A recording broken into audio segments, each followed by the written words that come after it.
Yo, what is up? up? Take it back. What's going on, guys? Everybody in the house tonight. Yeah, everybody, we're back. We're at full staff again, Sir Veza is finally back. So back across the pond. Where are you located tonight, Sir Veza? Are you still traveling, or are you finally back at home? I'm finally back at home down in Houston, Texas. I was across the pond for about a week, and now I talk like this now, so it should be a fun show. Well, alrighty then. I mean, I can't even, I can't. All I want to do, I want to start the show just like this. Just like that. Just like that. Guy's an ASU fan. I don't know what to say. Let me tell you. Yeah, that's right. Forks up, right? You know what's crazy? This guy, when he hit this pose right here in front of the camera, I was like, yo, that's got to be the shot this week because it was just perfect. Let me tell y'all, that game was incredible. That game was absolutely incredible. That's one of the best college football games I've watched in a while. I know it might not be the best one you've watched in a while, Dollar, but for me personally, that was a fantastic game to just watch as a college football fan. Yes, I mean, Saturday delivered pretty well. I mean, we had some pretty good up and down, back and forth games. We had good games at all windows. I mean, the USC-Utah game ended up delivering. There's a lot of good football in there. And, man, it really felt like even at the end there, Tennessee definitely exercised some demons because when the scoop and score happened with a few minutes left, I told my wife, I was like, all right, this heck of a run. That's game time. Yep. And just to see how it goes down. And really it speaks to the Death Star that is Bama, that all the things that had to go wrong and all the crazy breaks that had to happen of missing that field goal, driving 40 yards in 20 seconds. I mean, it was just the perfect storm of craziness.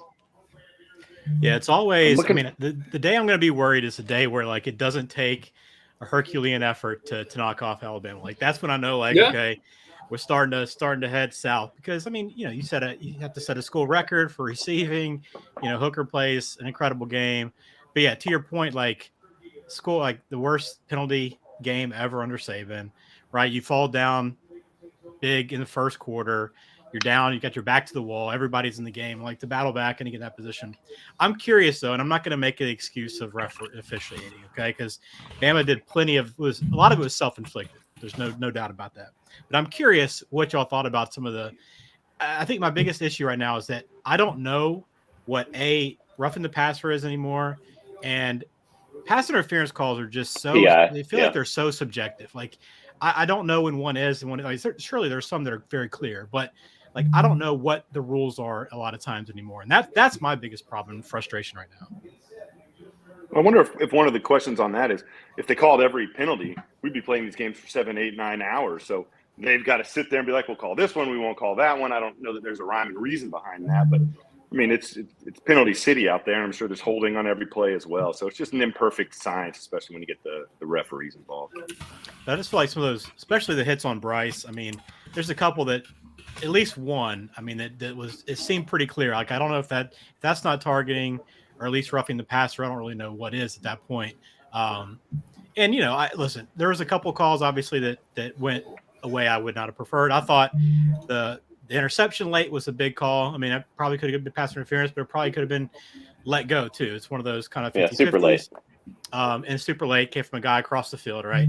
I also thought earlier in that drive when there was a strip, and the whistles came out super early when the running back got the ball stripped out, like right after that interception. So there's a couple of huge plays that almost just turned the tide. But credit Tennessee, they answered the bell at the end there, got the field goal. I just still can't believe. I mean, Bill O'Brien's play calling at the end was kind of frustrating, obviously.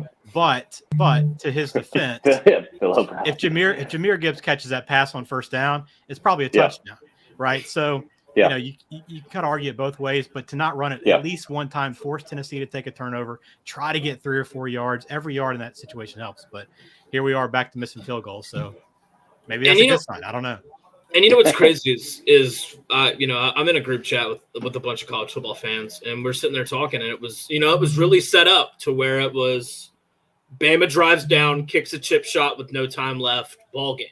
Yeah. And then when they didn't get those yards and they tried the field goal kicker out, I'm like, he's not hitting this kick. Tennessee's about to get this ball back, and we'll see what happens. And by God, that's exactly what happened. And shout out to Hooker though, because usually with these kids, even in the pros, you see it. They just throw to the sidelines, but Hooker was attacking the middle of the field where the gaps was, and was just, he got the job done. A lot of gaps. Yeah, there was a lot of gaps, and he played his ass off. That was one of those games that we've been talking about, like a Heisman statement game, and I think he answered the bell, to be honest with you. I know he had a couple. He's 2-1 now, I think. I saw today, so he's right there. But you can't tell me. I understand, like, when I watch that game, do you not walk away saying Bryce is the best player in the country? I mean, you watch the plays he makes at quarterback to keep the plays alive, how cool and calm he is in those situations. And especially when he gets back and gets down in a game, like he's as relaxed as anybody I've ever seen on the field. So, I mean, I think Hooker definitely deserves to be in the conversation, but you can't tell me there's a better player than Bryce that affects his team, especially as positively as Bryce does. Yeah, no, Bryce – He's good. He's great, honestly. I mean, I don't have an ill thing to ever say about Bryce Young, in my opinion, because he's class on and off the field, and he just, I mean, I don't know, man. He's great. What up, Shane? Ooh, it is interesting, though. I did go and I was like, oh, maybe I can go see if I can get a little value on Alabama to win a national championship. Well, they're still 4-1 and still third in the odds. So there is no value to be had yet. Yeah. It's still Ohio State, Georgia, and Alabama, and then to drop off to Clemson and Michigan and Tennessee. So, it's crazy out of that game. Like it was obviously, I mean, it was a ton of fun. It was back and forth, high stakes, how it felt.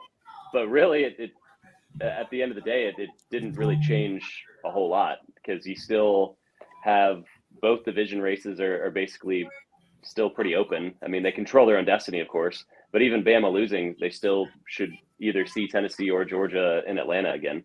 Lane Kiffin may have something to say about that, but I don't know. I think Bama is going to go scorched earth down the stretch here.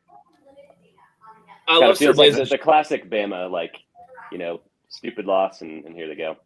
I love Cerveza shaking his head right there when he said Ole Miss was going to – because I think that me and Cerveza are on the same page when it comes to Ole Miss. I would hope. I mean, I don't know about you, but I think they're ridiculously overrated, Cerveza. I don't know how you feel, but – You'll find out. Okay. Oh, here we go. Perfect. I love Lane because Lane will kick an onside kick up 7 points in the third quarter. And man, if you want to back somebody, he's a great guy to back when you're betting. But their defense definitely gives me some concern the last few weeks. I thought they had Auburn put away like last week, and Auburn, whose offense has been non-existent, all of a sudden exploded. So there's some concerns there for sure. We got a new graphic for this first part of the show, and I'm actually kind of digging it. Here we go. Ooh, the fair roast. The pick roast. This is what we were looking like this week. Is that right? God, there's too much red on the screen. Look at all that red. Ooh. You know what's funny though? When Cerveza's having a tough week, it's brutal. The very first game that we all picked on the same team is the one that lost. Yeah. I mean, you can't write that up any differently. So, look, I'm gonna start at the top. Michigan absolutely throttled Penn State. I mean, what was that, Nelly? 400 rushing yards in the game. Frames Janklin, man. Can't put him in a big spot. Can't put him in a top 10 game. You just can't handle it. Can't let him play Michigan. That's right. These last 3 games in Ann Arbor in front of fans, 2020 excluded, but last 3 games in front of fans, the average margin of defeat has been 23. So it's been brutal in Ann Arbor for them. But I think Penn State is a decent enough team. I think they have an all right defense. They obviously have a lot to figure out on the run defense side of things. Their offense is, I don't know. They're a bit of a mess. I think they bounce back this week, but it's, they got walloped there. Yeah. Probably the ugliest game was NC State and Syracuse. That was a tough one to watch. But that was like 19-6 or something, right? Or yeah, and I thought Jack Chambers would give him a little bit of life, but he didn't. He can't throw the ball for NC State backing up Leary. So It's going to be That was tough for tough. them to score. Their defense is still good, but they're not going to be able to score. Yeah. Yeah. Man, TCU is a tough break on that too. Of course, I mean, did we really earn having that? It was like a big comeback there, but man, the hook got us. Let me tell you guys real quick. I've got to stop letting you guys bully me into changing my beliefs because I've been riding OK State all year. I was thinking, hey, they're the team from the Big 12, that could go run the table. That was a great game, and I hate the fact that my bet that should have been my lock was the over in this game because that was just, I don't know, man. That was a really good game. I enjoyed watching it because I did. I was watching baseball. I was watching Bama, Tennessee, OK State, TCU. Like my TV was just going 5,000 different directions. That great was fourth quarter. A really fun game. Yeah, no, great fourth quarter. And I've been with you on Oklahoma State. I really liked them, and that was a bummer because there's, don't have fall weddings, don't do fall bar mitzvahs, don't travel internationally during college football season. I went to sleep. Okie State looked like they were rolling away. I went to sleep. Alabama, in Tennessee are tied at 28. Just don't go travel. Don't do anything during the fall. You can golf on Sundays, but stay on the couch, be safe, and watch college football. There you go.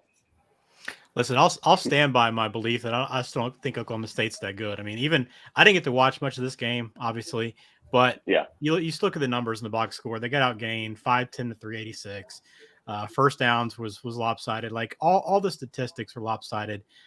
They just find a way to kind of find a way to stay in games and win games when they've been outgained 4 of their 7 games. They've been outgained. So their defense just can't hold up and won't hold up. And we kind of saw that today. And, that's the reason why Texas is a big favorite this week. Yeah, no, I agree. And of course, that beautiful green mark right there on that other tee. Chef's kiss. Hey, shout out the good doctor with a 4-2. Chef's kiss. I think this was my best week. Y'all had decent weeks, but except for Spend, but not decent. Hey, look, at Tennessee, I just felt it in my gut. Like, I've been on this Hendon Hooker train, and the train's still rolling. So that's right. Clemson, Florida State. I'm gonna be honest. I think everybody should have put their mortgage on that spread. There was no way that was a 3.5 point spread. Like I still can't believe that because Clemson just dog walked them, in my opinion. About backdoored it. It came got a little dicey at the end there. Couple late scores. Well, Clemson's finally growing up this year. Yeah. Oh, that's right, Sir Veza, known Clemson hater. Yeah. Well, let's not call me a hater. Let's call me a skeptic. There you go. What did I say? We were talking about him early in the season. I was like, I don't buy it. But all you got to do is win by 1. So even if you're not out there beating teams by 30, 40, 50 points, keep winning, get to the end, and we'll see what happens. There you go. Yeah, no, you're not wrong. DJ's, he's grown up a lot in the last few weeks here. And he's a difference maker in that. And he's got a big game this week too. Let me tell you. Maybe the last one before the ACC championship. Yeah, that's true. We're the last one before the playoff. The sack that Cam Rising in Utah had to go for that 2-point conversion at the end of that game, that was a phenomenal call. Like, that's one of those calls that you just make, like, you've got him on the ropes and this is it. That was a great game, honestly. Like, that was a fantastic way, in my opinion, to end Saturday because it was just back and forth. You know, that was solid. It was fun. It's an electric atmosphere. And it's funny, Cam Rising, he came out after the game and said that something about Lincoln Riley did him dirty during his recruitment. Mm-hmm. And so he promised himself if he ever got a chance, he would beat his ass. So. And I thought that was a fake quote when somebody sent that to me. So, there's that. I tell you what, though, those helmets that Utah were wearing, at first I had no clue what they were, but then I had to research it. I had to go on Twitter and be like, Utah helmets, because I had no clue what was on the helmets. I couldn't tell. That was really that was one of the moments where it's like, this was probably one of those games where Utah's going to win because of the helmets. It's Great just one of those. It's one of those weird things that, sometimes destiny is a thing. Let's move on to the locks. Wisconsin, 7.5. I don't know what the hell happened. Michigan State ended up winning at the end, and it's just I should have went with my over. Man, that made me so mad. I should have went with my over bet, but here we are. I'm looking like a big fat idiot. Wisconsin's defense, man, they made Michigan State look like an all-star team on offense. Shout out my boys down there in Miami. Paws up. Yeah, they hung in. I wasn't sure there at the beginning. They had to score some points, and they finally found a way. So that was a nice call on that. I got to tell you though, my pick. I don't know if you guys followed Utah State at all this weekend, but this is my sad. I'm going to roll up my sad. I'm going to roll up my nightmare covers. I'm going to roll it all up into this one, okay? Because we go into this game like the whole reason I picked Utah State is because obviously Colorado State's garbage, but they had a quarterback that the backup had come in and like sparked this offense. Well, first touchdown drive, he gets hit and takes a shot to the head, concussion protocol. He's gone. First drive. So they're up 7-3 when he leaves. So I'm like, okay, great. So they bring in their backup. My buddy texts me as soon as their backup comes in. He said, I dropped my phone when I saw this guy. He was the guy who was at Wyoming last year as their quarterback, and I bet against him all year long because he cannot score. And I was like, oh, this is just wonderful. Well, the guy breaks like a long run on his first drive, and he hurts his ankle. So he's throwing off one foot for like a drive or two, and they take him off the field. They bring in the fourth-string quarterback, a guy who they never even anticipated playing this year. I don't even know that this guy even had his right helmet. He was just called in, can't throw the football, runs a little bit of RPO, is apparently a three-star recruit in high school, whatever. But he actually sparked one drive for a touchdown, but that was it. My buddy was just telling me, just hammer the live under. It was at 45, 42, 40. He said, just keep playing it the hell way down because they're not going to score. And I couldn't believe it. And it was the case. And the thing that rubbed it all in is I'm like, well, Colorado State's awful. All it takes is one turnover. You just never know. They throw an interception, pick six. Utah State takes it to the house. Well, they had this phantom block in the back call. There was literally nobody on the screen on defense. So I don't know where it came from.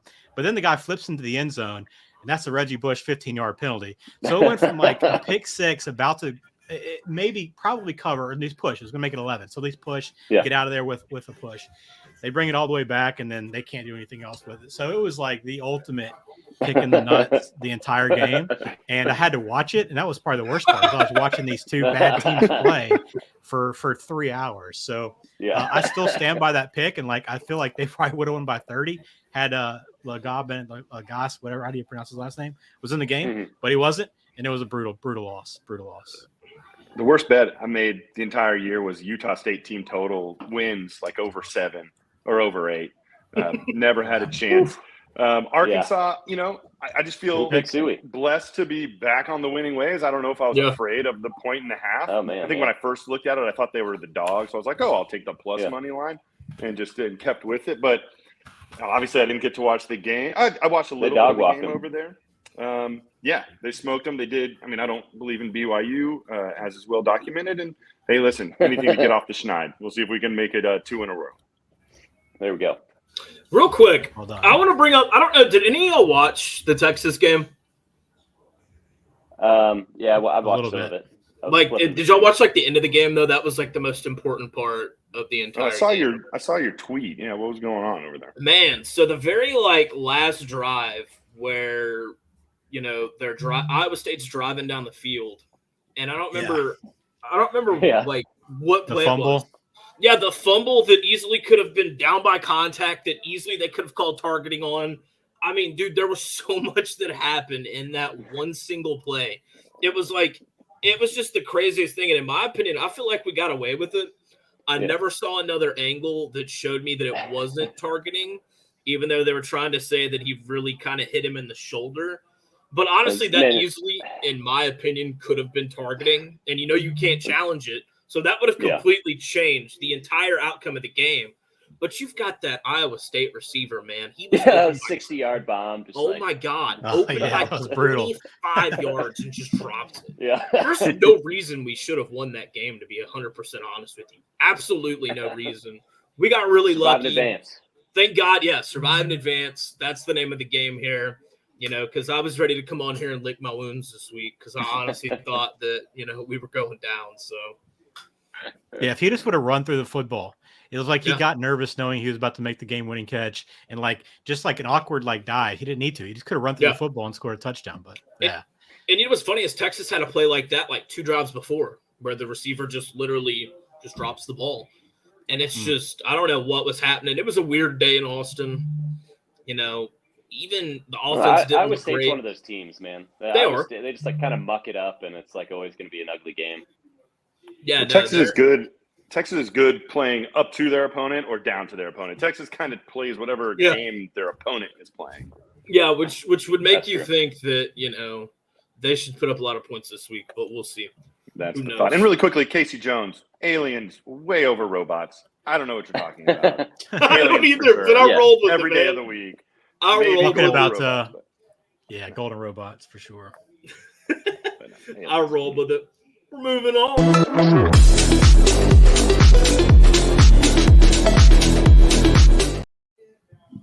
Man, The good floor to is be yours. back. Bring it home. Guys, does anybody have any sad things they want to share before I can kind of just get into, what I've been missing? Actually, I do. Florida. Just that's it. Florida. The Florida Gators. Is that the statement? Because they look terrible. But shout out to Anthony Richardson for getting an NIL deal with Gatorade. Shout out to There we that. go, I saw that AR-15. today. That's dope. But other than that, Florida's just a debacle right now. I don't understand them. So that's all I got. After week Yeah, one, the- we were ready to crown them, and here we are. The only side I have is I'm just sticking out to the same teams I've been watching. Utah State throw in the mix, but it's like a round robin of dumpster teams right now. I don't know if you saw the matchups last week and then this week, but probably the biggest sad of all those teams that have been so bad this year, probably Nevada. Nate Cox at quarterback is 6'9". Buddy calls him a broomstick because all he just does back there is just kind of stand around, can't make a play. He pulled up the stats. He's got 2 touchdown passes this year in 7 games. And those 2 touchdown passes came against Incarnate Word. In every other game, and Nevada has not played a good schedule, this 6'9" quarterback has not thrown a single touchdown pass outside of that. So Nevada is kind of raising the bar. I guess lowering the bar for how bad things can get this year. But that baton could be passed this weekend. There's a lot of opportunities for somebody else to sneak in there, like an FIU or potentially like Colorado State again to take the crown, or Colorado once more. Yeah. You know what's funny is you shout out bring that up, Colorado. though. You bring up 6'9" quarterbacks, and the only place my head goes to is Brock Osweiler. Well, That's it's the the broken only- Brock Osweiler. That's Yeah, right. you know what I'm saying? That's the only place my mind ever goes. Matt Did you know that Jones, he was don't 6'8" forget about him. and he got an opportunity to play basketball at Gonzaga? Did y'all know that? Wow. Nuggets. And Man. he's got a lot of money. It's doing all right. Man, that's it. Mine is the Wisconsin Badgers' pride and defense. Like two things that has just gone out the window. You look at, I'm sure no one watched the Wisconsin-Michigan State game. There were many other games on that were significantly better to watch. But since, Big Ten guy, I like watching trash football. I had that on my phone while I watched other good games. They gave up 400 yards of offense to Michigan State. If anybody's watched any game of Michigan State this year, that would blow your mind. Just up and down the lineup. Jim Leonard, this is his chance to take a new opportunity, to take the reins of the program, take him to the next step. That's what all the boosters are backing him for. They're believing, hey, we're going to get rid of this guy that's won 73% of his games to bring in Jim Leonard, give him a chance, and he has blown his audition. So as a Big Ten guy, it breaks my heart. The Big Ten West sucks, so I would love Wisconsin to at least be a top 10, top 15 program. And Jim Leonard probably can do that, but he needs to step up the second half this year. But it's really disappointing the Badgers. They're sad. Well, I can think of one person that was watching that game, Sir Sparty. He's over there sweating that Georgia State game right now, guaranteed. So big win for you. I got something special for you next week, hopefully, Sparty. But let's get to it. Let's knock the rust right off. If they say it's darkest before the dawn, then what time is breakfast served in South Bend? Because clearly they were looking ahead to UNLV. They lost to a team that lost 11 straight FBS games, and that team only scored 1 touchdown last week. And this game was in South Bend. Notre Dame does not have 1 touchdown in the first quarter this season. So I know they're kind of onto their second quarterback who's been playing for 5 games. But I don't know what's going on in South Bend. You're going to burn it all down before you build it back up. But Notre Dame has been the epitome of sad. Tennessee, the win of the year. Let's rip out that goalpost. Let's carry it up into the stands. Let's get it out of the stadium. Let's dump it in the river. And then let's try and get some money from our students and our alumni. So the athletic department of Tennessee, sad. It's 10 to 20 grand for a goalpost. You got to fix the field. That's going to cost some money. And they did get fined $100K for storming the field. But you've got one of the biggest stadiums in the entire country. You're getting all this SEC money from Alabama and Georgia and LSU, making it to the playoffs every year. So don't be so cheap, Tennessee. What's wrong if you enjoy the win, cover it? You should be buying drinks for everybody. That is sad. I've been gone for 2 weeks, so we're going to kind of step back in time. We'll get through it pretty quickly, but I was very sad to see what happened with Kansas. Jalen Daniels going down. I remember, I think it was our second show, and I said, I think Kansas is going to be 4-2 or 5-1 coming into Oklahoma. And I heard some murmuring and a little bit of giggling, and they were right there. I mean, they could have been rolling through it. They still got a bunch of games left, a bunch of games against ranked teams. Apparently, Jalen Daniels might be coming back, so that sad could get turned back into happy. But that was a bummer. And then the last two sads before I throw some new things at you is apparently I missed a killer weekend of college football this past weekend. So for Sir Veza, that was very sad. And Dicatrio, I missed that Texas OU game. I've been watching that for years. I saw us get smoked 56-14 or some 63-14 a bunch of years ago. I was sitting in the end zone when Chris Sims got Superman dive bombed by Roy Williams. I would love to watch that beatdown, but I missed it. So for me, that was sad. I got something special this week. We're going to play a little rhyme game, and what rhymes with sad? Mad. And what am I mad about? I'm going to try and get off this as quick as I can, but Herm Edwards, you can still piss off. The game Arizona State played 2 weeks ago against Washington showed how good they could have been. Not a great team, but a functional football team. We blew it to Eastern Michigan. We might not make a bowl. You did not play to win the game. I'm going to get off this, conversation with Herm, but you're a wanker. That's a word I learned over there in London. And then another thing that rhymes with mad is glad. Who can we be glad for? How about the team we have been beating on every week? Colorado. How about it, Buffs? That is one of my favorite places to watch a football game. If you've never been to Boulder, to Folsom Field, to see a game there, it is just beautiful. It's a great time. So how about that? Nobody watched the game because who would? And it got extra time like that Missouri-Auburn game. But they needed overtime. They got the win. Colorado State almost right behind them, but they weren't. So that's still sad. And, hey, I'm back. So we can all be glad for that. I'm glad for that. I love being on here with you guys. That's right. I didn't know where to stick this, but I had this note. And, we can't be sad for Bama. We really can't. So what could I bring to tell everybody? Since 2009. Spin, do you know how many wins y'all have since 2009? What is that? 13 years times 13? I don't know. 170 maybe wins. You're 170 and 18 with 6 championships. So there is no time to be sad. And if you just need to compare it, I know we're not going to compare Arizona State to Alabama. Arizona State, their last 170 wins stretches back to 1997, the year after they went to the Rose Bowl. Holy shit. That is how amazing Alabama has been. Everybody, they can drink all they want. They'll be right back at it, and they still got a chance this year. But I'm glad to be back, and I hope y'all weren't too sad without me. And felt good. Felt good. Yeah. Glad to have you back. Do you know Colorado fans stormed the field too after that win? I did see that. And I was thinking about that man. Because apparently I think Arizona State fans kind of stormed the field when it was Washington, but it was only like 90 of them, not like all of them when I was ripping on Tech. But I think maybe Colorado deserved it. Like nobody was watching, so it didn't really matter. And I think here was another thing. I was thinking about that. It's like Colorado stormed it because they won. Texas Tech stormed it because they beat Texas. And to me, that was just less of an impressive reason to do it. Texas didn't deserve to be stormed upon, I suppose. That's fair. I've got one more sad, actually. Iowa, the Iowa offense. So both teams in the Bama-Georgia game, not Bama-Georgia, I'm sorry, Bama-Tennessee game, they scored more points single-handedly on Saturday than Iowa's offense has scored the entire season.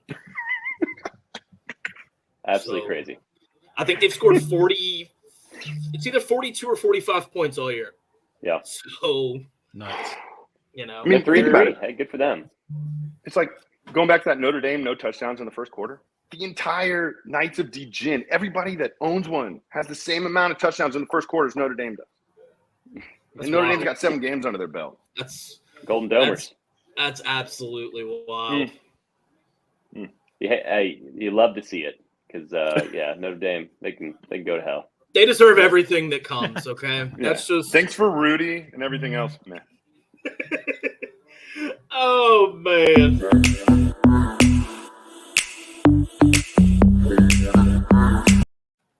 I have no bandwagon wheels on fire this week.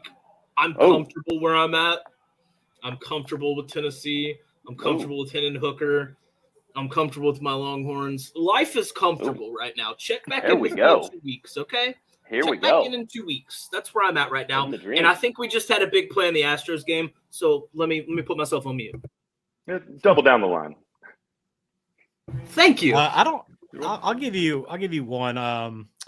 I was at the Duke North Carolina game on Saturday, which great atmosphere. I mean, you don't think Duke has awesome. a great football atmosphere, Really? but it speaks to what a little bit of winning can do. And Elko's kind of turned it around. I mean, obviously it's a rivalry game, and both North Carolina and Duke are pretty good right now. And this game did matter for the division, so there's a reason for people to show up. But it's usually out there at Wallace Wade Stadium. It's usually like 50% North Carolina or more. But it was overwhelmingly Duke fans in the house. Plenty of North Carolina, obviously, but just a great environment. A lot of fun. You talk about great games. That was one of them that day, the way that thing finished.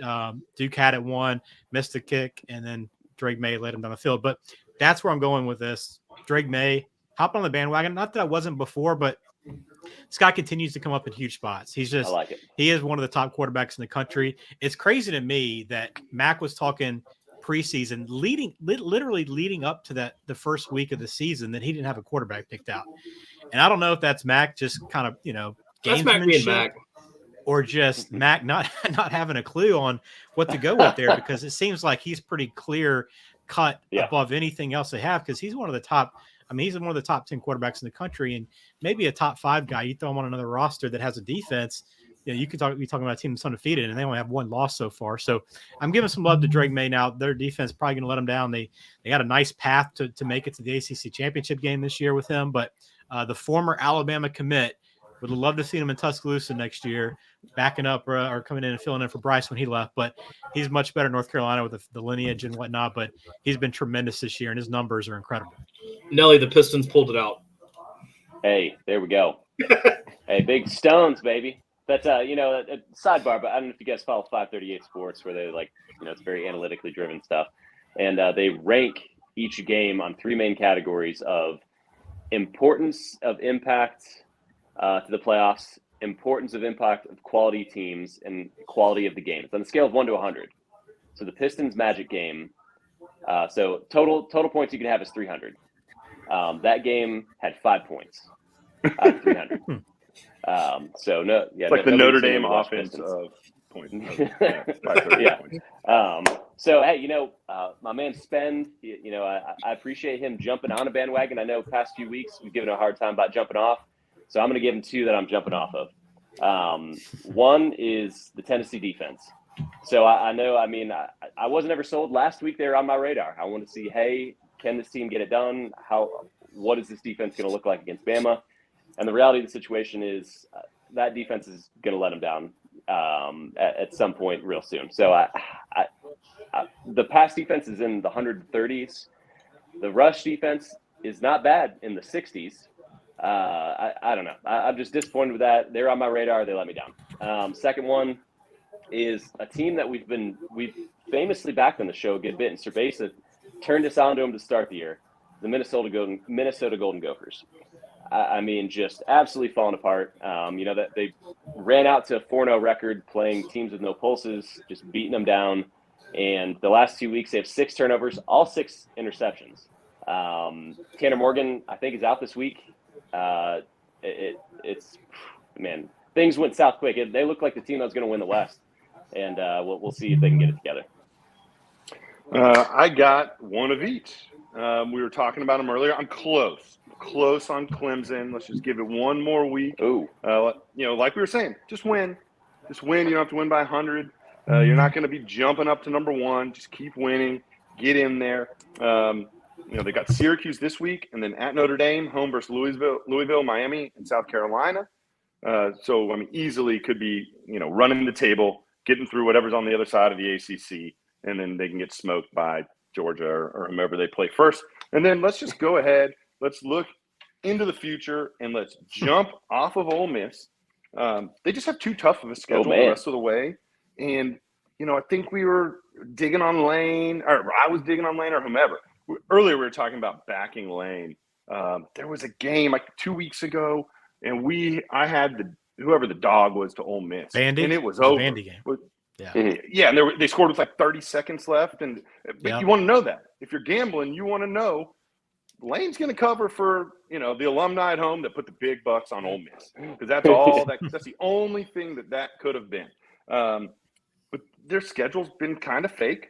Nothing to really be too impressed with. Obviously, Kentucky is a very good football team. Kentucky kind of fumbled it away at the end.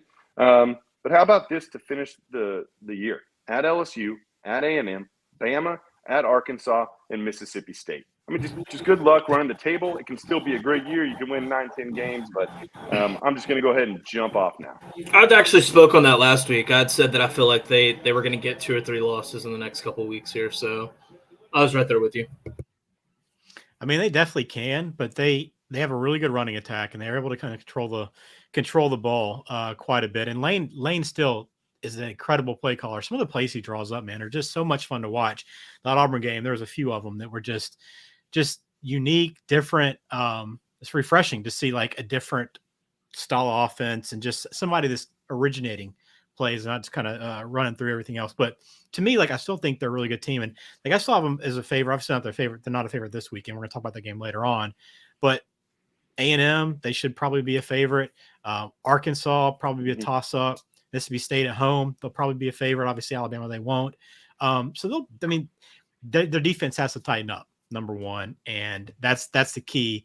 I don't put it past them, but to me, I said it last week, Sir Veza, when you're gone, the problem is they don't have a quarterback. Like if they had even like a slightly above average quarterback by SEC standards, I think they'd be a real threat. Dart's not a bad player. He makes some pretty good throws, but like last game, 9 completions in a 48-point performance. That's not what you'd ever expect to see from Ole Miss. Now he had 3 touchdowns in those 9 completions, so they're making it efficient. But they can't he can't turn to Dart and say, "Hey, go win this game for us." I don't think he's got that much confidence in him yet. But the running attack, man, those 2 guys, Evans is nice, man. Judkins and Evans are really good. So I don't think they're going to win the SEC, but I think this is a better team than I think anybody thought Ole Miss would have this year. No, I agree. Go ahead. Well, I don't think they're going to be a bad team, or I don't think they're not going to be able to win any of those games. But let's just putting them back to back 5 in a row. That's just a murderer's row, and good luck to them. And when Jackson Dart was at USC, I can't remember who the quarterbacks were. All the guys playing at Pitt, Slovis, and all the guys all over the country. That was the guy I was scared of. I saw him play, and he's running around throwing the ball over the field. And so he's still young. I think he's a sophomore or something like that. So he's still got some room to grow and improve in that system down the road. Yeah. No, I was just going to say, I feel like Kiffin knew his back was against the wall at the start of the second half. Or what was that? Was that the start of the second half when he did the onside kick? It was like mid-third. Like they mid-third. I can't remember exactly when it was. I just remember watching that play, and I was like, wow. I feel like he really didn't have faith in his defense at that present moment. So, well, they were gashing him, man. This Auburn offense that had looked like trash all year was galloping up and down the field. Yeah, Ashford still can't throw the ball. But that's a problem though. They have no quarterback either. They're like Auburn could obviously something always happens in a rivalry game, but Ashford was 8 of 17 with no touchdowns, 2 interceptions. So they don't have a quarterback they can rely on either, and they still don't have they're bringing him out, bringing Finley in. They still don't know what they want to do at quarterback. So and it's just a countdown for Harsin. I think at this point, I'm surprised honestly when it was 21-0. I thought he might be fired at halftime. Yeah, tarmac. You need to call in Crow and Anderson from ASU, they'll come do it right on the field. You know, Experts, do a GoFundMe like Tennessee, and we'll get them out there.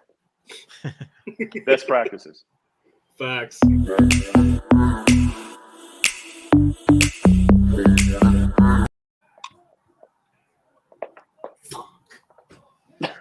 I'm still just so disgusted over my Utah State game. I got nothing else to add here. I'm sorry. Man, well, this one wasn't for me, but it was for my buddy that I was watching with. Is the TCU under? So I had the over, so I was happy as a clam. But coming into that fourth quarter, he was feeling pretty good about himself. You know, I think it was like 40 points total. You know, coming out of 68.5, felt really good coming into that fourth, and they woke up. I mean, heck, with what it was like 10 minutes left in the game, TCU woke up and just really put it on him. And I mean, great game for me. I loved it. Overhit. But for him, he was sad. Sad.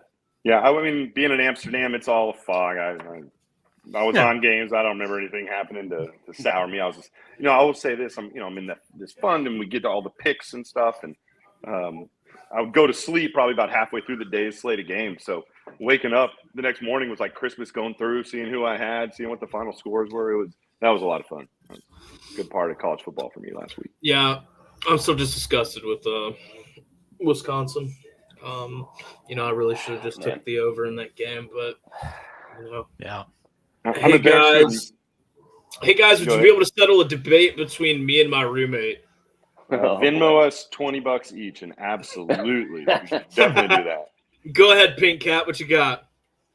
We're going. While he's throwing that out there, I'll add. It's not really a nightmare cover, but I think one of the ones that I missed on completely was the Alabama-Tennessee over. And we were talking about this in Discord with, I forgot who was in there from SoBet last week. He was the guy that brought it up, but it seemed so obvious, like as we got closer to the game, and it completely missed. That live total at one point was over 100 points, which was ridiculous. And I think it was at 101.5, and I think it's still covered. So stupid.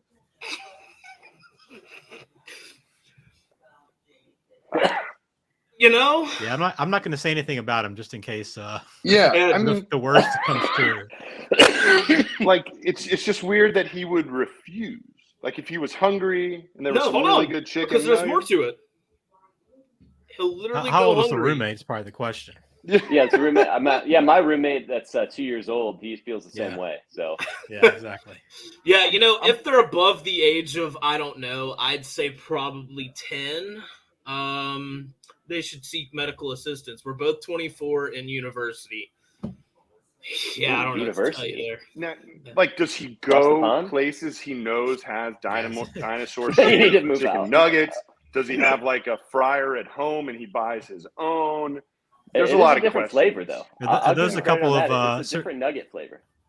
There's a couple of Cervezas boys that he lured in from across the pond talking about university. We're still at university. University lab. That's one of my favorite words over there. Holiday and university. I love it. We're going to move on.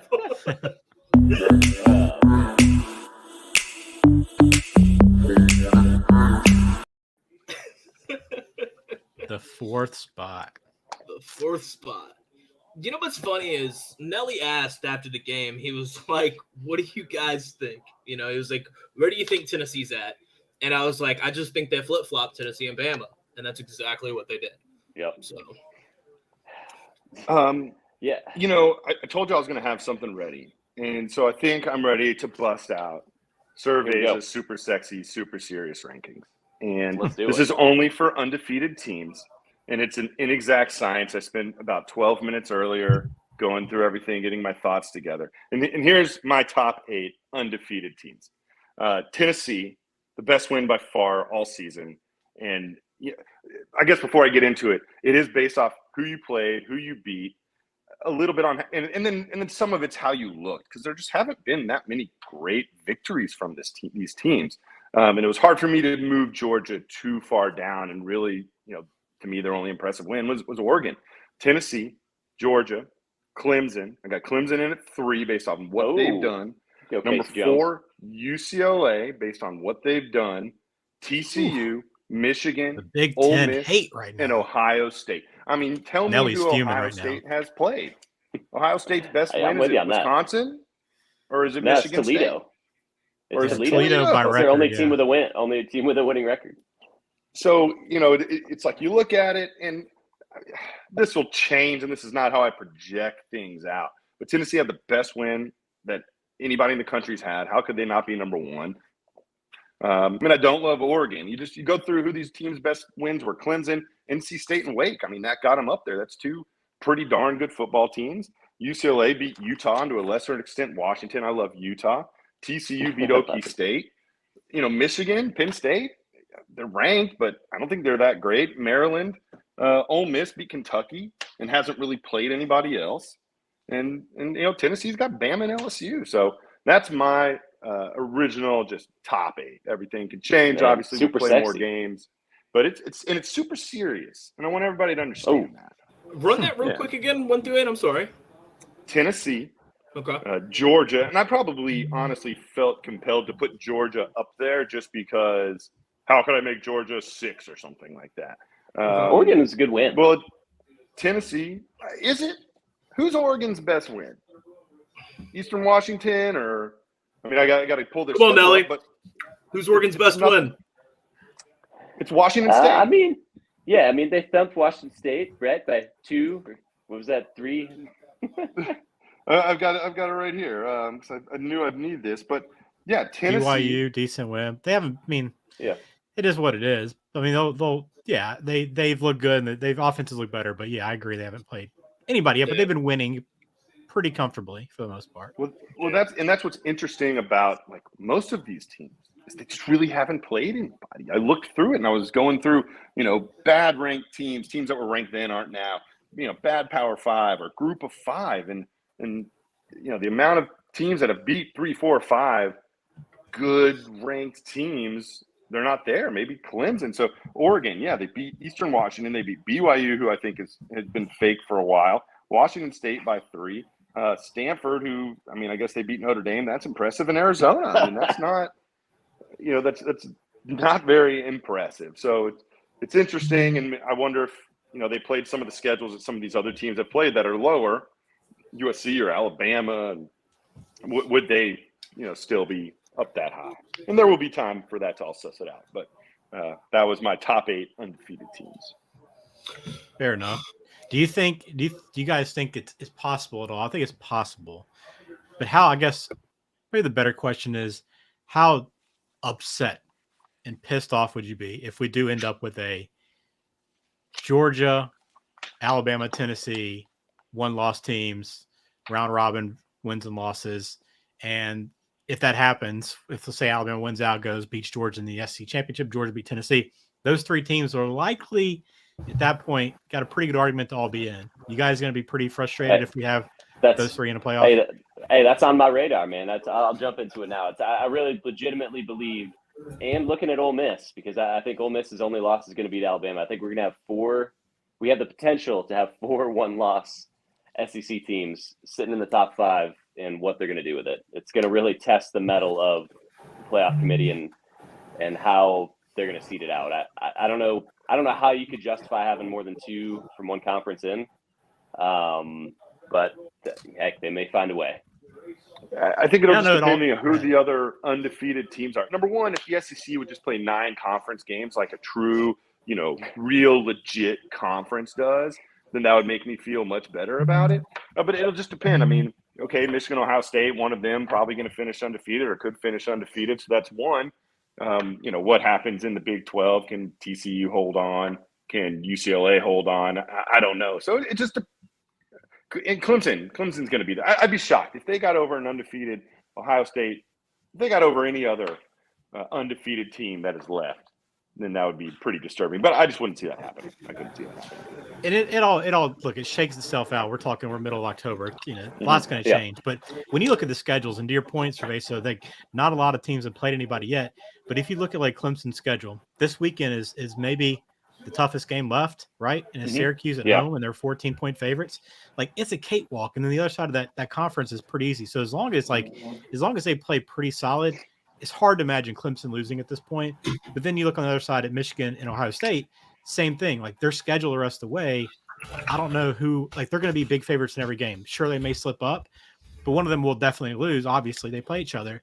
Well, you're talking about 2 undefeateds there. So in that case, yes, I would not, we're not going to see 3 SEC teams, but it will be something though if Tennessee having only lost to Georgia, because in that situation, Alabama's SEC champ, they're in.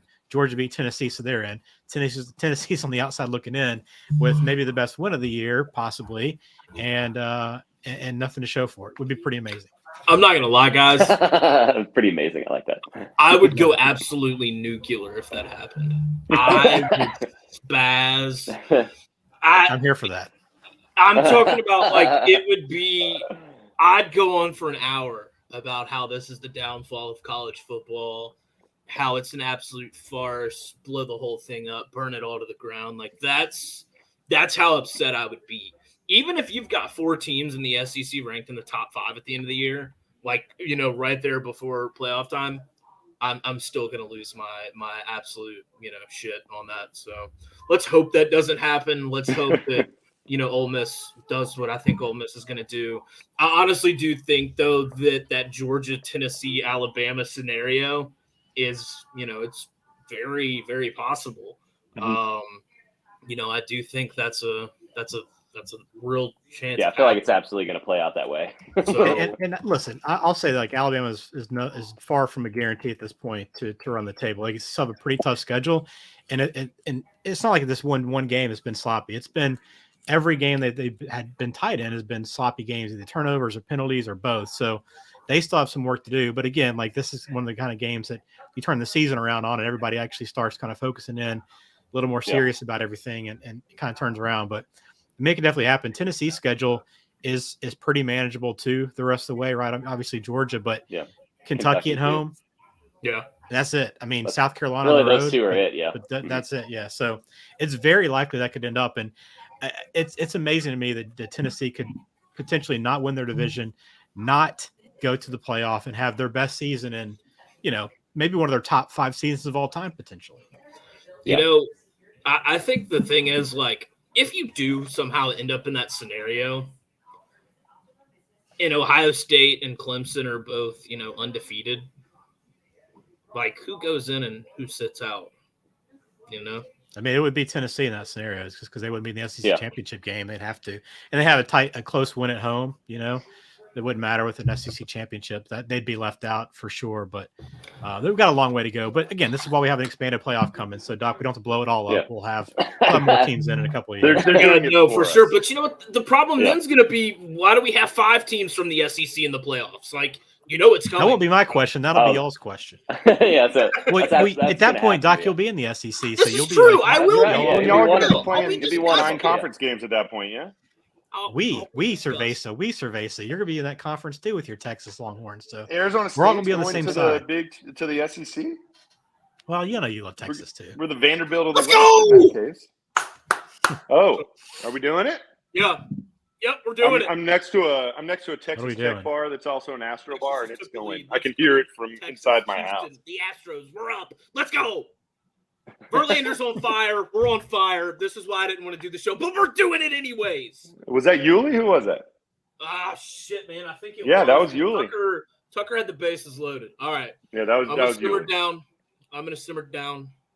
Now's the time to be pumped up. Yeah, no, for sure. Man, UNC making it into the rankings though. Just real quick, I know you saw them live there, Spen. I mean, they're the odds-on favorite to make it out of that division, right? Yeah, they're in really good shape at this point, especially with that win over Duke, and so they're pretty much in the driver's seat. They still have obviously they have Wake still to play, so it could be lost of NC State. So and a resurgent Georgia Tech. Plus they play Pitt this weekend, so they're a team that could lose 4 games the rest of the way, or they could win. That defense, anything can happen. I mean, you saw the Notre Dame game. That's like. Actually, you could point Notre Dame, FAMU, Georgia State, like all those games you can point to and be like, this is why potentially they couldn't. But they're the favorite to get there. Now, what happens? I think that would be a fun game though, them against Clemson, potentially, because I think they would score some points and force Clemson to have to score some. But I still think Clemson's the class of that conference. Yeah, really quick. And like Illinois too. No, go ahead. Show Burke. Illinois, man. Go ahead. Illinois making it in there, man. The schedule set up super well for them. An elite defense, Chase Brown leading the country in rushing. I think they're going to come out of the West. They're going to get nuked by whoever comes out from the East.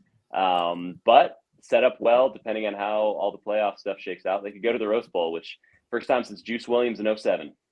I remember it That's well. amazing. Now, here's my question. Georgia Tech, what the hell? I had them under 3.5 wins. A couple games in, I was cruising. Duke, best bet, no problem. 3 points? Are you kidding me? They fired their coach, and now what is going on over there? Something in Atlanta? So you should have been hedging that Duke game in retrospect now, huh? No, I still stand very firmly with that terrible pick. Let me tell you guys what stands I'm out glad the you brought most that to up me. somehow. Shout out to Tulane being the lone Louisiana program being ranked. Beautiful. Green Wave. Absolutely beautiful. Gorgeous jerseys, too. Yeah, no. Yeah, I love the logo. Yes. In New Orleans, best city in the country for sure, or just probably? Possibly. Oh, man. Possibly. High praise. For sure. Possibly. I still think For Syracuse way overrated. Other than that, though, I don't have much. Y'all know how I feel about Ole Miss. Kansas State, cool. Yo, actually, you know what? No, I can talk about that in a minute. Never mind. I'm not going to talk about that yet. Illinois, shout out to Illinois. Honestly, shout out to Illinois. Fighting Birds. Hey. But, yeah, no. Top 25, nothing too crazy. Shout out to Tulane. Let's go, baby. Let's go. Let's get out. Let's go. Let's get out. Let's go. Yeah. Like I said, this is so hard to do. Hit the next segment. Let's go. Jig is probably so Let's mad keep rolling. right now. All right, yeah, no, we're definitely moving on. I'm trying to find my next slide. Where is it at? Where are we at? All right, we're moving on.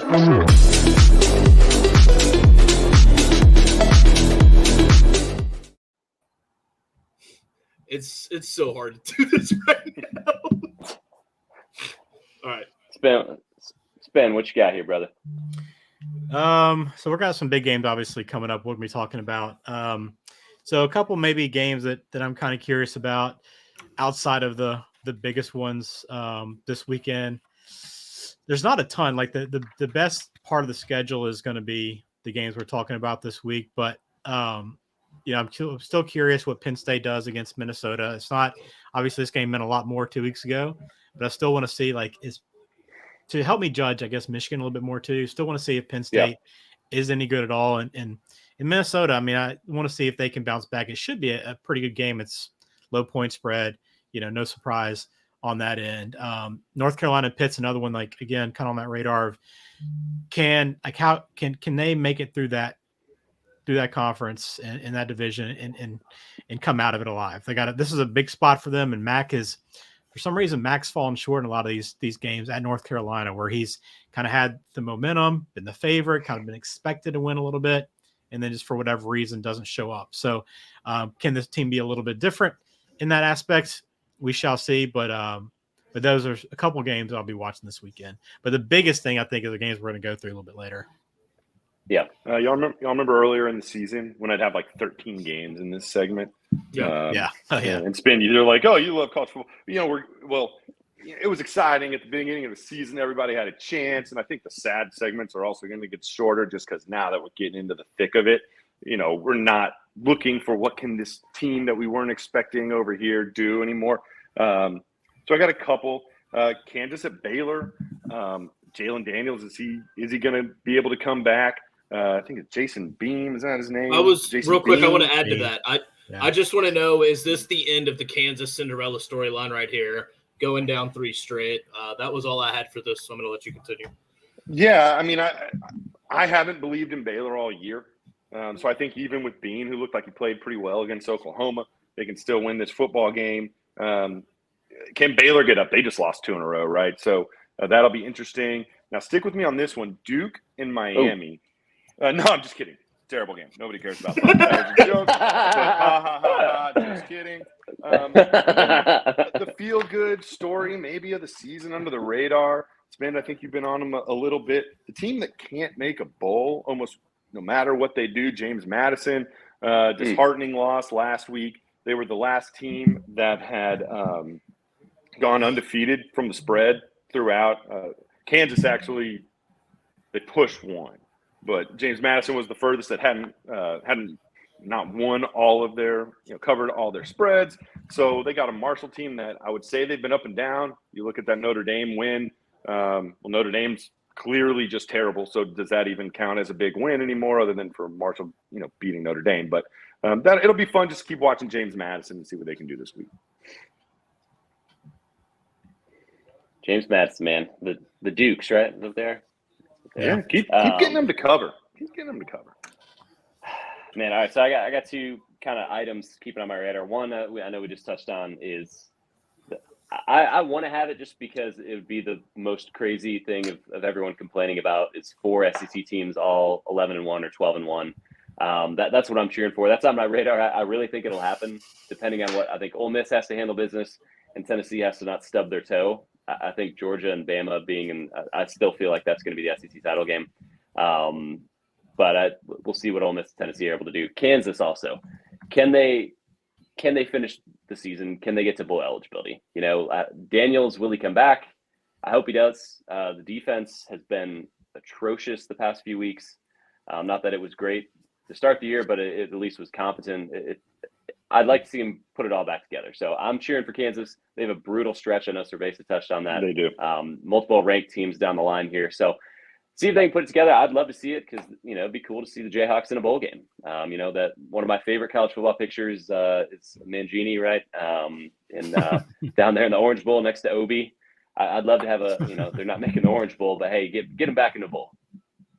Independence Bowl. I can't believe we haven't mentioned Ohio State and Iowa too. Like that, I know everybody's writing off Iowa. Their offense can't score. By the way, I didn't realize this is going to be only the second time they played in 10 years. Like that's crazy to me. And I know you all remember the last one 5 years ago where Iowa won 55-24 and shook up everything. They can't score 55 points probably the rest of the season, but it won't matter. Like if they can keep it close in this game, maybe make it tough, make Ohio State work a little bit. This is a game I know we were all writing off, but still think Iowa can at least make it a little tough for Stroud and that offense, right? And just keep it close. So this is an interesting one. If nothing else, I want to see Ohio State take care of business and continue to show they are as good as we think they are. So you tell me the 29.5 Ohio State is way too much this week? I'm not going to tell you that because that's where probably it should be. But, I don't know that Iowa can Iowa needs to score probably 14 points to cover that. Probably maybe 17. And I don't know that they will, but I still think it's just one of those games where you're not paying attention. Iowa is respectable, got a good defense, a couple weird breaks. I don't know what the weather's going to be in Columbus, so who knows? But something I'll be watching for sure. Yeah, I mean they have an elite defense and just a couple squirrels in a sock and a doorknob. I mean, it's just crazy on offense. It's just I don't know how they can be that. They got to get rid of Ferentz and that. Anyway, I've talked about that a couple times, but that's actually one of the top meals I had in London was a couple squirrels in a sock and a doorknob. There we go. I like it.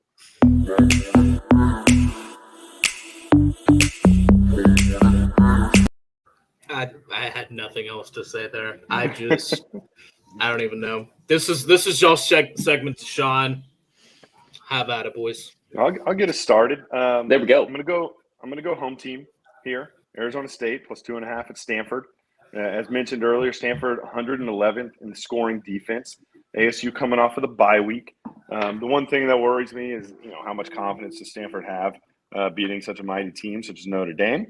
But Arizona State, the first time their offense really came alive, their defense, they got so much more pressure. They are starting Emory Jones this week, even though Trenton Bourguet really came in and impressed off the bench. But Emory was looking pretty good. I just think it's going to be a tight game. I can't see Stanford getting out and winning by 2 touchdowns or anything like that. There's not going to be a lot of people at the farm. So I'm looking at ASU there. I haven't made that play, but just something to think about. We were talking about them earlier. Kansas plus 8. We've discussed it. Baylor just not that impressive to me. And Bean, I think he's going to be able to do enough to move the ball. And if you get it in now and take the risk that maybe Jalen Daniels is going to play, then you've got a really good number. And then let's go to just another team I've been fading and talking trash about a lot, and that's BYU. They're at Liberty. Liberty's getting 6.5. Liberty's one loss this year is at Wake Forest by 1, and now they're at home. And, BYU coming off a game where they just got obliterated by an SEC team. They're going to be hurting. They got to go to Liberty.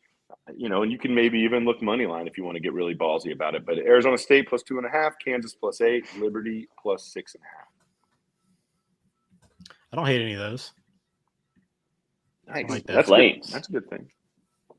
I'll give you a few. I'll get your thoughts on some of these. And these actually they've been pretty good throughout the year. Like I think last week again, most of these picks hit. Obviously the lock didn't, but these are again like games I probably will end up playing, but still need to do a little more research. So, few games. Army's got Louisiana Monroe. Army's kind of in a position right now where they need to win to make a bowl game. They got a pretty good team. The big question here is they're missing like 8 key players. They played Colgate last week, so obviously they held all these guys out. There's questions on whether who's going to be back. We don't know. Monken's not given a whole lot in this press conference so far. So it's like a couple of running backs. It's a big All-American defensive end, like a lot of key pieces. So I think if they're back, or the majority of these guys are back, they're only like a 7-point favorite against Louisiana Monroe, and I feel like this is a spot they can kind of run all over them and win that game. So again, watching the injuries there, and kind of along the same lines, Maryland and Northwestern. Talia got hurt last weekend, tweaked the knee. Loxley said today that the knee is like, it's okay. Like he was wearing a brace, tweaked it a little bit, but thankfully had the brace on. So it's kind of the situation he was in against Michigan. Same thing, came back the next week, threw for 300 yards. So they're going to kind of take it day by day, see how he looks. But I feel like if he's healthy, like I feel like this line at like 13.5 right now is pricing in the fact that he might not play and may not be in the lineup. And I think it looks like at this point he probably would play. So Northwestern obviously is that team that I hate betting against, because at any point they could kind of turn on you, but they're pretty bad this year and doesn't look like terrible. They're getting back together. And I don't think they can slow down this offense for Maryland. So that's another one I like. Now, like a moth to the flame, I got to return to the dumpster to a couple of these teams that I like to talk about, and I just keep looking at them every single weekend. So Wyoming and Utah State. You know what I said about Utah State? They don't look like they've got any of their top 3 quarterbacks back. So it looks like they're running in this 4-string guy one more time. They go to Wyoming. They're, I think, a 5-point underdog at Wyoming, but the total is 42. So both these teams are going to run the ball a lot. Wyoming's very slow. They run like the second or third fewest plays per game in the country. So they're very slow. They got decent quarterbacks. So they can throw some. And I know Utah State is going to run a lot of RPO with this quarterback because he can't throw. So because of that, obviously I think it's going to be a lot of runs. And they got some decent defense, but more so these two teams aren't explosive right now. So they're not going to break off many big plays. And I want to see what Laramie's weather looks like, but during the day right now on Saturday, they play like 7:45 local, 6:45 local. But during the day, they're calling for like 25 to 30 mile an hour winds with gusts of 40. You're supposed to calm down at night. But, still, if you got 15, 20 mile an hour winds potentially with 2 quarterbacks that can't throw in a dome, it makes you wonder, like, what are they going to do offensively in a game like this? So I'm looking kind of under 42. Don't love it yet, but it's another one I'm looking at there. And then Colorado State and Hawaii might be the worst game of the year, potentially. Yeah. And I'm probably going to be up watching it. Going to probably find a way to find an angle on it. So here's, like, if you have any interest in this game, here's what I'd say. Hawaii's playing better. They had a nice win over Nevada against the Broomstick, who could not score on that awful Hawaii defense. And Hawaii's quarterback, Schrager's, like, started to play decent. Not great. Like, Hawaii's still that team that in this last game against Nevada fielded a kickoff at the 5-yard line, walking out of bounds. Like, the guy just didn't let it land out of bounds. He caught it at the 5-yard line and stepped out of bounds. So that's like what you can expect when you bet a team like this. But I think Colorado State's in a pretty good spot here because they got another quarterback that's coming back from injury. It's a freshman. He actually looked pretty good early in the year. Right now, this Colorado State team's looked at with the guy they had last week who was like their 3rd string or 4th string. I don't even know, way down the list, but he couldn't complete a pass in that Utah State game. So I think that's kind of where everybody's thinking. I just think this might have a few more points potentially than we're expecting. I think the offenses are kind of getting together, and you're still talking about two of the worst defenses in the country. So they will give up some yardage. So if these offenses can get going at all a little bit, I think it's only like at 42 or something, 43 maybe right now, maybe a little bit higher than that, but right in the mid 40s. If you're looking for something there, it'd be hard to back one of those teams. I'd probably lean Colorado State, like barely, but over is maybe where I'd stand. So if you're ready to get, down and dirty and looking for something at night to play, that's what I'd tell you. So you guys like any of those, or would you talk me away from any of those at this point? Man, thing of beauty. I love to play. The wise man has told me multiple times this year on this very show, I love to fade bad defenses. Both of those defenses suck. So you can fade them both and take the over. I like it. But their offenses are also pretty putrid. That's the catch here. I just want to get down and dirty, and I'd say you don't have to, bet every game, but it's nice to gin, so you might have to. You really, guys, if y'all are listening out there, you do have to bet every game. I'm not gonna lie. After last week and just the way things happen, I've kind of I've retired from betting right now. I'm kind of taking a week or two off. I'm just gonna let the dust settle for a couple days because the next couple plays out. Yeah, it's been kind of rough. So real quick though, with you, giving us that wild Notre Dame stat earlier, are you thinking that maybe the under in first quarter points in Notre Dame UNLV might be a shot? What's the total line? I mean, yes, absolutely. Just the first quarter. It's like 4.5 or something in the first quarter, like team points. Yeah, I mean, you could also just look at UNLV. I mean, how many points are they getting for the first quarter? I'm gonna have to. What is that? Yeah, I don't think first quarters will come out till Saturday, probably not till Saturday morning. So I'm just trying to see what the general line is. But see, these are great questions. I mean, that's a brilliant. Because the over-under is 47.5. The line is 26.5. So, yeah, you're probably looking at like 8 or 9 points first quarter. Probably what the line will be. I'm guessing. Probably be over a touchdown. I would imagine. What's the Notre Dame's favor by what? 26.5. I mean, heck, if you're getting UNLV near anything more than a field goal, especially if it's more than 2 field goals. I'd have to do a deeper dive into UNLV. But see what they have. This is the alpha. That's smart. Yeah. UNLV's lost. UNLV started off decent. They've lost the last 2 weeks by a combined 82-14. So, but they were probably playing some difficult teams, not Notre Dame. Yeah, I mean, definitely San Jose State and Air Force. San Jose State. Hey, shout out. Oh wow! Yeah. Okay. Wow. Shout out. Those guys lost a Fresno State team that couldn't throw the ball either last week. So not beautiful. Not beautiful for San Jose State. We'll circle back to this Saturday morning when those first quarter lines come out. But that's smart. That's smart stuff. I like where your head's at. You can come back and start gambling now. You're back in. There we go. Back in. Nelly, you got anything? Targeting has been reversed. Yeah. You're in. Yeah. I got 2 for you. One, and this one's, as Spen likes to say, a hold your nose bet, but it's one that I really believe in. It is Rutgers -3. If you want to back the Scarlet Knights, it is in Piscataway. If you look at just some of the offensive and defensive efficiency numbers, Rutgers, who has played a much more difficult schedule than Indiana has so far, they're still top 30 in multiple offensive categories. They're still top 50 in multiple defensive categories. It's an interesting situation. Indiana is reeling right now. And Rutgers just seems to be starting to put it together a little bit. Again, this is a hold your nose, but I like Rutgers in Piscataway. Just getting 3. I think they cover by 10. Second one I'm looking at is Penn State, big bounce back. Frames Janklin, known hater over here. He does bounce back after losses. He's been pretty good against the spread the past few years, following a straight up loss. And a couple items to look at. I know I mentioned 6 turnovers the past 2 weeks for Minnesota. All interceptions. I guess the good news for them is the guy throwing all those interceptions likely isn't supposed to play this week. Tanner Morgan's still a fantastic quarterback. If he's out, Penn State is going to throttle them. If he does play, Penn State still covers the 5. I look at the last 2 Minnesota games. So they lost to Purdue, who's a fringe ranked team, maybe. And then, of course, Illinois is a ranked team. I don't know. I just think Penn State rolls in this one. It's in It's at Penn State, so that's a -5. So there's 2 small plays, couple Big Ten action for you. But Rutgers -3, Penn State -5. I like always like your Big Ten picks. I got one other awful game. If you want to pay attention to awful games, San Diego State, Nevada. So this is the round robin I'm telling you about. Like all these bad teams are playing each other like every week right now. Yeah. So I don't know if y'all followed. The total in this game, by the way, is 36. So Holy smokes. it's gonna be awful. Did you know San Diego State, by the way? Just want to throw this out here.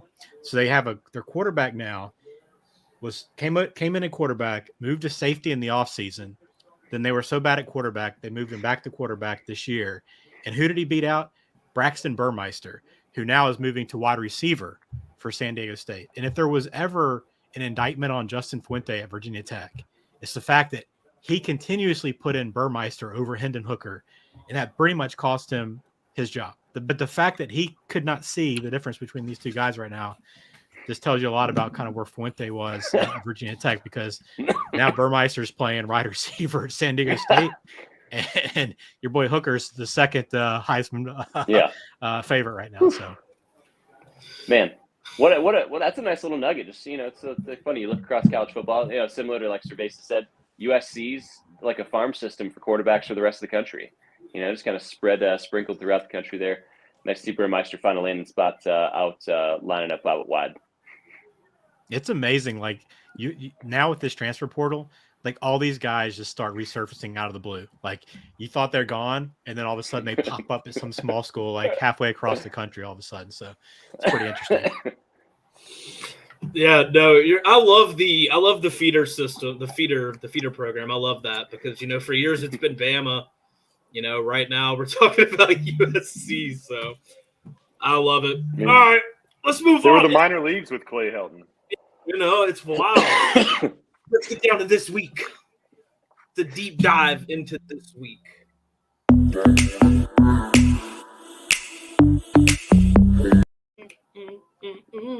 All right, we're starting off with our picks record because I am no longer in last place. I am no longer in last. Hey, we got to check last week. I don't know if the record ever got updated. I'm gonna stick to that one game. So yeah. Who knows? Maybe it was. I hadn't checked with our boy EJ, but either way, it's not pretty for us, Doc. It's not. Guys, y'all need to be over 500. No, you're right. Oh, hey, that's right. Yeah, that's right. Yeah, hey, I hear you. If you're fading me and Doc right now, you got a lot of money in your pocket. A lot of money. Yeah, no, you're making money. But I mean, you still got to think though. I go straight back to week 1 when I was 0 for 6. Okay, so if you take that first week out of there, I'm right there. I'm 4 games under 500, right there. Yeah, I'm right there. but Ben could literally say the same thing about this week, and he's right there. So it's just I don't know, man. This is a ton of fun. These games are a pain in the ass. Yeah, but I love every second of it. Like Spen says every week, it's like these are games that probably we wouldn't necessarily be taking a gander at. Well, it probably still would because we're degenerates. But hey, it's still it's fun to see how it shakes out. A lot of season left. Yeah. What this shows me is aliens over robots. That's what it shows me. And we're starting off the first game of the slate this week. Syracuse traveling to Clemson, to the real Death Valley, as our friend Casey calls it. 13.5 points. I'm rolling with Clemson. Cuse is going to have to really show me something here. And they will. Man. Oh, Sir Veza. Give it to us. Yeah, I mean, I'm just on a lot of dogs. I'll just tell y'all. Q's 5-1 against the spread, covered 4 of their last 5 against top 5 teams. And I mean, I expect Clemson to win the football game, but they just haven't been getting margin against even decent teams. And so that's all it comes down to me. I don't expect this game necessarily to be played in the 40s or the 50s. And that's just too many freaking points. Again, I mean, Clemson can win this game by 10 points and I'm covering. So Syracuse is tough. Clemson, they're just not rolling through people, as I've been saying. Just gotta win, and they're just gonna win. Man, well, like to your point there, Sir Cuse is best in the country against the spread this year. Coming rolling into it here. Clemson, couple trends that I like. I got a handful of trends for you throughout the rest of these picks here. You know, 4-1 their last 5 games against top 15 teams is Clemson. Clemson has the best ACC covering percentage against the spread the last 4 years, which is pretty incredible for how highly they've been ranked in some of the spreads that they've had.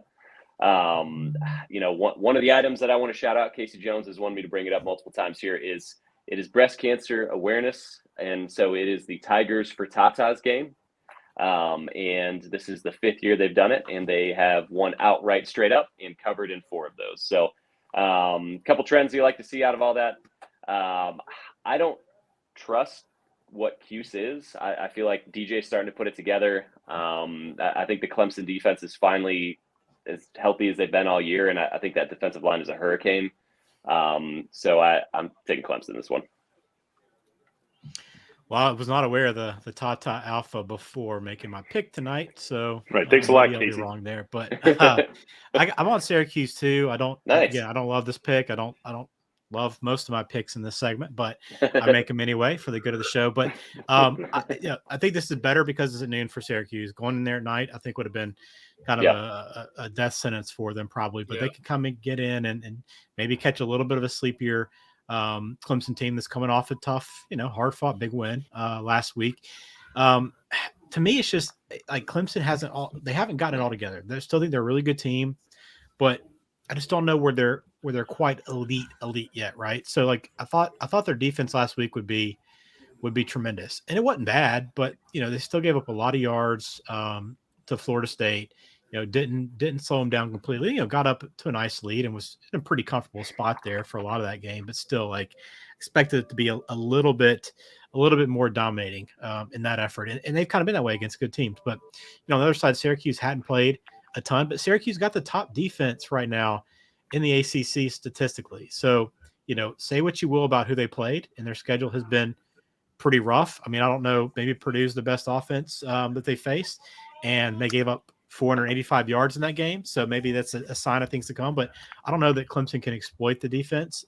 So I think it'll be lower scoring. And I think Syracuse, they don't run a ton of plays, but they're pretty efficient, over 6 yards per play. So I don't know. Clemson could come out, and it wouldn't surprise me if Clemson wins this 35-10, but I think with 13.5, like it's kind of asking you to take the home team, the 14 maybe. I don't know. Don't love it, but I'm on the Orange this weekend. Not for the upset, but at least to keep it closer. There we go. And just so you know, Syracuse, pretty tough schedule. How about Connecticut, Virginia, and Wagner? Is that how you pronounce it? Wagner? Ooh, pretty tough. Pretty tough murderers row there. I actually don't know. So it's me and you, Nelly, against the other two again. I feel like that's a fun trend. I need to go back and look through the first 8 weeks and find out how we've looked there. So that's definitely a fun one. Where's my next one at? UCLA. Ooh, 6.5 points. The Fighting Chip Kellys Traveling to the beautiful state of Oregon to play the Ducks at home. I'm you know what, guys? I'm finally on the bandwagon for UCLA. Oh, heat clap. I'm taking UCLA. I think UCLA wins this outright. Bo Schitz is a fraud, so I think UCLA gets the job done. I think they win outright. You got a couple Astros fans, man. Feeling that way. He's up in the top 10 of passer rating in the country right now, Bo Nix. I don't want to hear it. I don't want to hear it right now. Don't you give me that. Is that including that Georgia game or? What if you exclude that one, I think he's number 1. So Ooh. Everybody's got to be first in something. We'll go. Hey, 2 Astros guys going with UCLA. Both teams coming off a bye. UCLA is 5-1 against the spread on the road since last season. We got the Chip Kelly factor. He's going back home. There's no revenge or anything, but coming home. He just wants to show them that he still got it. And Oregon, again, like I was saying earlier, they played no one of consequence except for Georgia. The best win is Washington State. UCLA has just been we didn't all know each other last year, but man, I was loving UCLA last year. That was an embarrassment, and they have absolutely turned it around. Again, I think it's just too many points. I think they can absolutely win it. They've got a lot on the line. Keep this undefeated streak going.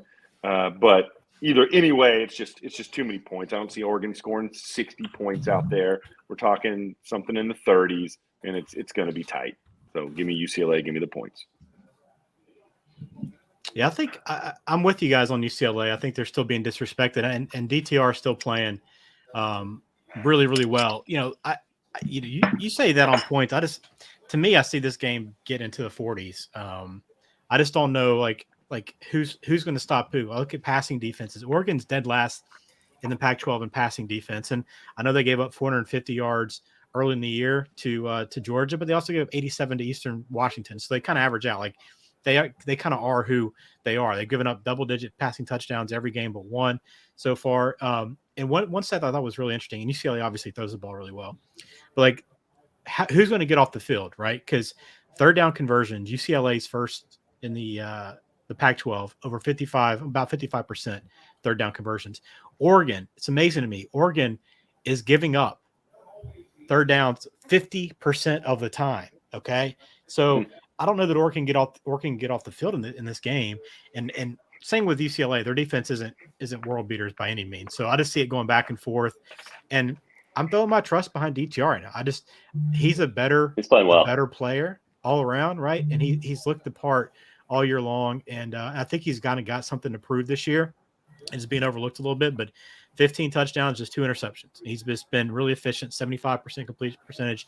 He's going to be throwing it kind of where he wants to in this game. So I see a lot of points, and it's tough to go into Oregon, yada, yada, yada, whatever. But UCLA definitely will lay the eggs. I'm picking them, but I just see them winning outright too. I'm on UCLA's bandwagon right now. And so do you like the over? I think so. I mean, it's still like 68, 69. Yeah, it's a lot. But like one of these teams is getting in the 40s to me. And it wouldn't be surprising to me if this game, and it might be one where it's a live play, right? So if they get off to a bit of a slower start, a couple of 3 and outs, no team scores in the first like 6 or 7 minutes, might be a great spot to hop on and live, because it just seems like this at some point this is going to open up, right? Like we saw Oklahoma State TCU, like we saw TCU Kansas. Like these are two good offenses. Defenses have a lot left to be desired. So I just feel like it opens up at some point. So maybe a live play. Like it's hard for me to hop on a 70-point play and say over. Yeah. But this game looks like it's not going to have much defense. Man. Well, so a couple caveats throw in here. One is Chip Kelly has been fantastic in the spot in his time in UCLA covering. Not straight up, but against the spread, against ranked matchups on the road. All the trends point towards taking the Bruins. The only one that I could find for my Ducks, the last 8 games, they are 6-1-1 against the spread as favorites. In my heart of hearts, I think UCLA probably wins this game, but I would be doing the show a disfavor if I took anything but my Ducks. So Bo Nix is going to have a great game. Like you said, Bo Nix is going to have like 5 touchdowns. DTR is going to have like 7. And I think this is going to absolutely be a shootout. It's going to be a weird game. It's a weird time slot. It's that game this time of the year as we get closer to November, when you flip over to it, like the sun just looks weird shining in. It looks like it's a different country that you're looking at. I think it's gonna be a fun, funky game. I'm taking Oregon, but I think it's gonna be a good one. Quick tidbit here. This is the first top 10 conference matchup for the Pac-12 since 2018. Wait, say that again. The first time since 2018 that 2 Pac-12 teams have been in the top 10 playing against each other. Is that a real stat? I guess. You tell me all the great Pac-12 teams in the last 5 years. Yeah, I mean, if you could name those 2 top 10 teams in that game, I'd be impressed. I mean, I'd like to see. I'm going to say 18. Washington, and USC. That's my guess. I think it's Washington and Oregon. Great matchup. Could be that too. Do you know who it is, Sir Veza? God, let me see if it says anything right here. There was that's just ugly. I might have to do some. We'll do some Googling. I'm going to move on. Texas, Oklahoma State. My boys are almost a touchdown favorite. I think there's going to be some points scored in this game from Texas because, it seems like Texas likes to play up like we talked about earlier. And, you picked the burnt orange, Casey. That's a great call. Fantastic call. Only one of these is actually burnt, though. and that's the away team and the Texas Longhorns. Give me the Longhorns. Let's ride. Texas is back. Not so fast, my friend. Oh, hit him. Oh. Hit him with the Lee. Okay, not about the burnt orange. Number one, everybody looks good in burnt orange. Known fact, guaranteed. Texas 1-5 on the road against the spread since last year. And then I think that's just they're good. But you can't. Oklahoma. You can't. Nah. Hold on. I'm gonna have to stop you there. You can't count last year because look at the way that season ended. Okay. Look at the way that season just absolutely fell apart. And then look at the Texas Tech game, and then look at almost blowing it to Iowa State. I'm not saying they're going to lose. I'm just saying Oklahoma State's got a pretty darn good offense. We'll see what happens. As Spend was saying, an hour ago, just about, is Oklahoma State going to get outgained by 150 yards again and all that, not blah, blah, blah, but all that yada, yada, yada. I just think Oklahoma State, their game, they get after it. They can score points.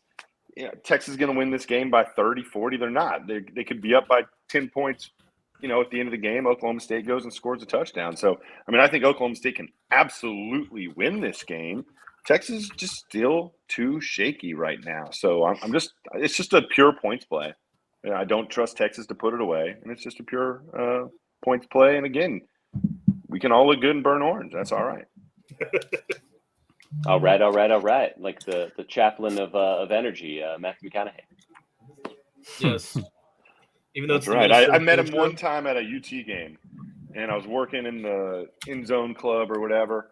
And I was like, I was 16 or something. I was like, I did not know he had the accent. I'd seen Days Confused. I thought he was putting on an accent for that. And I was like, hey, Mr. McConaughey, how's your day going? He goes, well, it's a nice night and the beer's cold. I was just like, goddamn right it is. So that's about as close to greatness as I've gotten. Yeah, that's right. Mm-hmm. I'll ride with Texas. I come in this every week Wednesday going, I hate all my picks. Like I don't totally believe in anything that I'm saying. I do like the UCLA pick, but to me, again, this is more of a fade on Oklahoma State than it is Texas. And because it's within a touchdown, like it could easily be a tie game late and Texas find a way to kind of cover this. Maybe they didn't deserve to, but I think the bigger question here is, and I don't know if y'all have heard anything because you're more in that neck of the woods than I am, but like, what is the status of Spencer Sanders right now? Has there been any talk about him not playing? Because to me, like, it seems like that's kind of what this line's been pointing at. And there's been some speculation that he's been injured. And like, I looked at his passing numbers because he's still been very good. He still leads the conference in yards per game. But you look at his game by game, obviously very good the first 4 games. But Texas Tech, they won that game. He completed fewer than 50% of his passes. Last week against TCU, again, 44% completion percentage against TCU, okay? 16 completions. So he only has 3 touchdowns over his last 3 games passing when he had 10 in his first 3. So, like, it feels like there could be something with that shoulder with the speculation. So real quick, Gundy is giving very vague answers when it comes to the health. Yeah, he's not saying anything. So I don't know if, maybe you have to kind of poke around a message board or two to maybe try to find something. But like that to me is like the big question. If he doesn't go, I think obviously it changes a lot with that team. This line could obviously go shoot up to 9 or so in that situation. But that to me is the biggest thing is he good enough to go? Because Texas' defense is pretty solid, right? I think we can agree with that. And Oklahoma State's defense isn't. So it's more of a fate of Oklahoma State than it is a belief in Texas right now. But this is a huge game, I think, for Texas. Like the more I think about it, this is a game they need to go out and win because I think they're a better team right now, and they've got the momentum, right? They got to go out and they're a big favorite. Like go out and take care of business. Can they do it? Like this is a huge, huge game for them. Man, spend my dollar. Preach the good word there. So a couple things. I feel like I'm tailing you on about all that. So when I saw this line come out, I had to research why this line was what it was. Like I had to be like, is there an injury? Is there something I don't know about? Is there a black hole outside the stadium? Because it made no sense to me that they'd be a touchdown favorite on the road. Speaking to Sir Veza's, stat about the trend of 1-5 against, spread on the road. But I just don't trust what Oklahoma State is. I really like Texas's defense. I think Quinn Ewers and Xavier Worthy are lightning in a bottle together. Bringing back Xavier Worthy, always break my heart if he's not in Ann Arbor. Thanks to the offensive coordinator that diddled his mom. There you go. Hey, okay, cool. Hook 'em. Riding with Texas. There we go. And right. Go ahead. What were you going to say? Well, I got an answer to our Pac-12 question. What was it? Google coming through again. November 25th, 2018, in the snow. Number 10, Washington 28. Number 7, Washington State 15. Oh, wow. Washington actually has been involved in the last 3. They had number 4 against number 9, Colorado, and then number 10 against number 7, Stanford with McCaffrey. Number 9, Colorado. Wow. Yeah. Say that 3 times fast. Head coach Mike McIntyre in 2016. Yeah, it's crazy. Yeah, crazy. That was in a Pac-12 championship. Yeah. All right, moving on. K-State traveling to TCU, 3.5 points. What's going on, Saucy? Yes, a college stream. Yeah, man, we talked about Tennessee for quite a bit at the top of the show. Afterwards, you could definitely go back, rewatch it. It was great. But yeah, no, we talked about that earlier. Real quick, I'm going to let y'all pick these. I had to use the bathroom, and I have a fun little tidbit to add to this game in a minute. All right, I'll start us off this time. There you go, and I'll start us off with, this is a game like, oh man, it feels like TCU lays an egg here, and small point spread. I was looking back through, I couldn't believe the series history between these two. Like, Kansas State's been pretty good, but this is still a game that Kansas State has still dominated here recently. And I don't believe in Adrian Martinez, but it feels like their offense can just kind of grind you out enough right now. And they're not gonna throw all over the field, and their defense is I think good enough to kind of keep up here. But Kansas State's won 3 in a row, and these have all been low scoring for the most part. TCU's hadn't scored over 17 points in the last 4 matchups against Kansas State. Now it is a little bit of a different team, but Kansas State's just kind of had their number. I mean, the last time they won in 18 was a 14-13 game. So it's a small point spread, and it feels like a lot like last week, right? A lot of those 3.5 points where TCU could find a way to sneak this one out, but not cover the spread. But I got K-State, again, not a ton of belief here, but this feels like one of those spots where TCU kind of feels like, oh, here we are. The ball's in our court. We got a clear path to the Big 12 championship. Maybe the playoffs are in sight. And then, boom, Kansas State comes out of nowhere, a team that's kind of been, a lot of people love them, especially early on, but now they're kind of just been muddling along, just finding ways to keep close. So, I don't know. I think they keep it close and find a way to strike here late. Man, I'm excited to watch this one. I'm glad this is on the later slate. This is going to be a weird game. Just go ahead and mark me down. We'll come back to it and talk about it next week. This is going to be a weird game. Something crazy is going to happen. K-State's going to have like 2 pick sixes. TCU is going to fumble it 6 times. This is another one that the line felt like a gotcha line, because I just feel like with how TCU has been playing. And then I look back, and TCU since 2016 as a home favorite is the worst team in the country. Now, to your point, Spen, this feels like a new version of like a rebirth of Phoenix rising from the flames. This is my least confident pick of the week. I'm going with the Horned Frogs just because I still love that offense, but I think it's going to be a weird capital W game. But I'm excited to watch it. I was kind of the same way where I saw that line and I'm like, how can we not be on TCU? Then I did a little more digging. Nelly, those numbers you were talking about right there, 8-22-1 as a home favorite since 2016. So if you're not sure why Gary Patterson is wearing burnt orange right now, that is probably the reason why. Kansas State, not only does Adrian Martinez not have an interception, the entire team has not thrown an interception. Oh, there went my tidbit. There it went. No. I had to go to the bathroom. There was my tidbit. So Adrian Martinez, 30 interceptions in 4 years in Nebraska, which was 1 in every 35 attempts, but has none in 138 attempts this year. That's not good. That reminds me of, what was that other guy from Nebraska? Team Misery, I always call him. Taylor Martinez? Taylor Martinez or something like that. So TCU home games are going over, so there's going to be points. TCU lost Marcel Brooks at linebacker to injury, and that's their second linebacker they lost in this year. And they were already thin there. And then you look at what Kansas State's done since they lost to Tulane, put up 41 against OU, put up 37 against Tech, put up 10 against the best defense in the country in Iowa State. So, and that's kind of a joke, but these Iowa teams and their defense, I don't know if that's just it's in the soup like or corn, something. Man. But yeah, I mean, it's surprising to myself. Let's just take the points and let's go Kansas State. All right, I don't have much to say other than I'm going with TCU on this one. I do feel like this has a chance to be one of those weird games like y'all were talking about. I just think TCU, not Tennessee. TCU's playing too well right now. I think they're on a little warpath. I think they cover this easily, in my opinion. So I'm rolling with the Horned Frogs. With the Frogs of Le Horn. Oh my God, I'm scared to death on this. All right, Mississippi State getting 20.5 on the road at Alabama. I'm not gonna lie. Bama might score 100. I feel like it's going to be one of those games where Bama beats the absolute hell out of Mississippi State just to prove a point.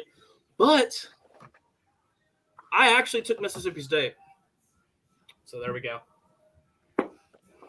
Man, in this one, I don't know if there's a number that you could give me that I wouldn't take Bama in. So couple of the trends to look at. 12-3, last 15 games against the spread for Bama. Last 4 following a loss, they've covered convincingly, covered by an average of 4 points against the spread. So in each of those. So Bama is going to be out for blood. Yeah. That's if this number was 30, I think I'd still take Bama. I'm all in on it. The trends say for it. I think this is the turning point. That's my spiel. I'm gonna let Spin go clean up here, but I might use less words than Dicatrio did. Lock of the week, Bama minus 1,700. It's a joke, but not really. Give me the points. I don't have a good look on that. I mean, I saw Bama bounces back off a loss really, really well. I just think Mississippi State's pretty good. They're gonna be able to put up some points. I don't like it. Hold my nose. Take the points. I wouldn't bet it if it was your money. So, yeah. I mean, Nick Saban's dominated a few teams during his career. Tennessee was one of them. That streak finally ended. Arkansas is another, never beat him. And then Mississippi State's the other team. Although State does have one win against Nick Saban. I don't know if y'all remember who the coach was. Was that when Prescott? It happened. Was that the Prescott year? No, it was Sylvester Croom back in 2007 was the head coach. Oh God, that was a lot. That was when I graduated high school. Damn. Yeah, that was 170 wins ago for Arizona State. No, sorry, 1997. My bad. Yeah, in this 14-game winning streak, State scored double digits 3 times in 14 years. I mean, you even look just the Leach era itself, 9 points last year, shut out 2 years ago. They've been shut out twice in the last 4 years. Like, it's different team, different years, but Alabama's had Mississippi State's number. It's been dominant. The last 2 years combined, it's 90-9. The last 2 years combined, and like the number continues to go up even more. Like as you go back further and further, there's been a couple close ones, a little bit through the years. Dak was one of them, but to me, like if Alabama comes out and doesn't cover this, like I'd be a little concerned about. Okay, this might not be a chance for them to run the table and clean it out.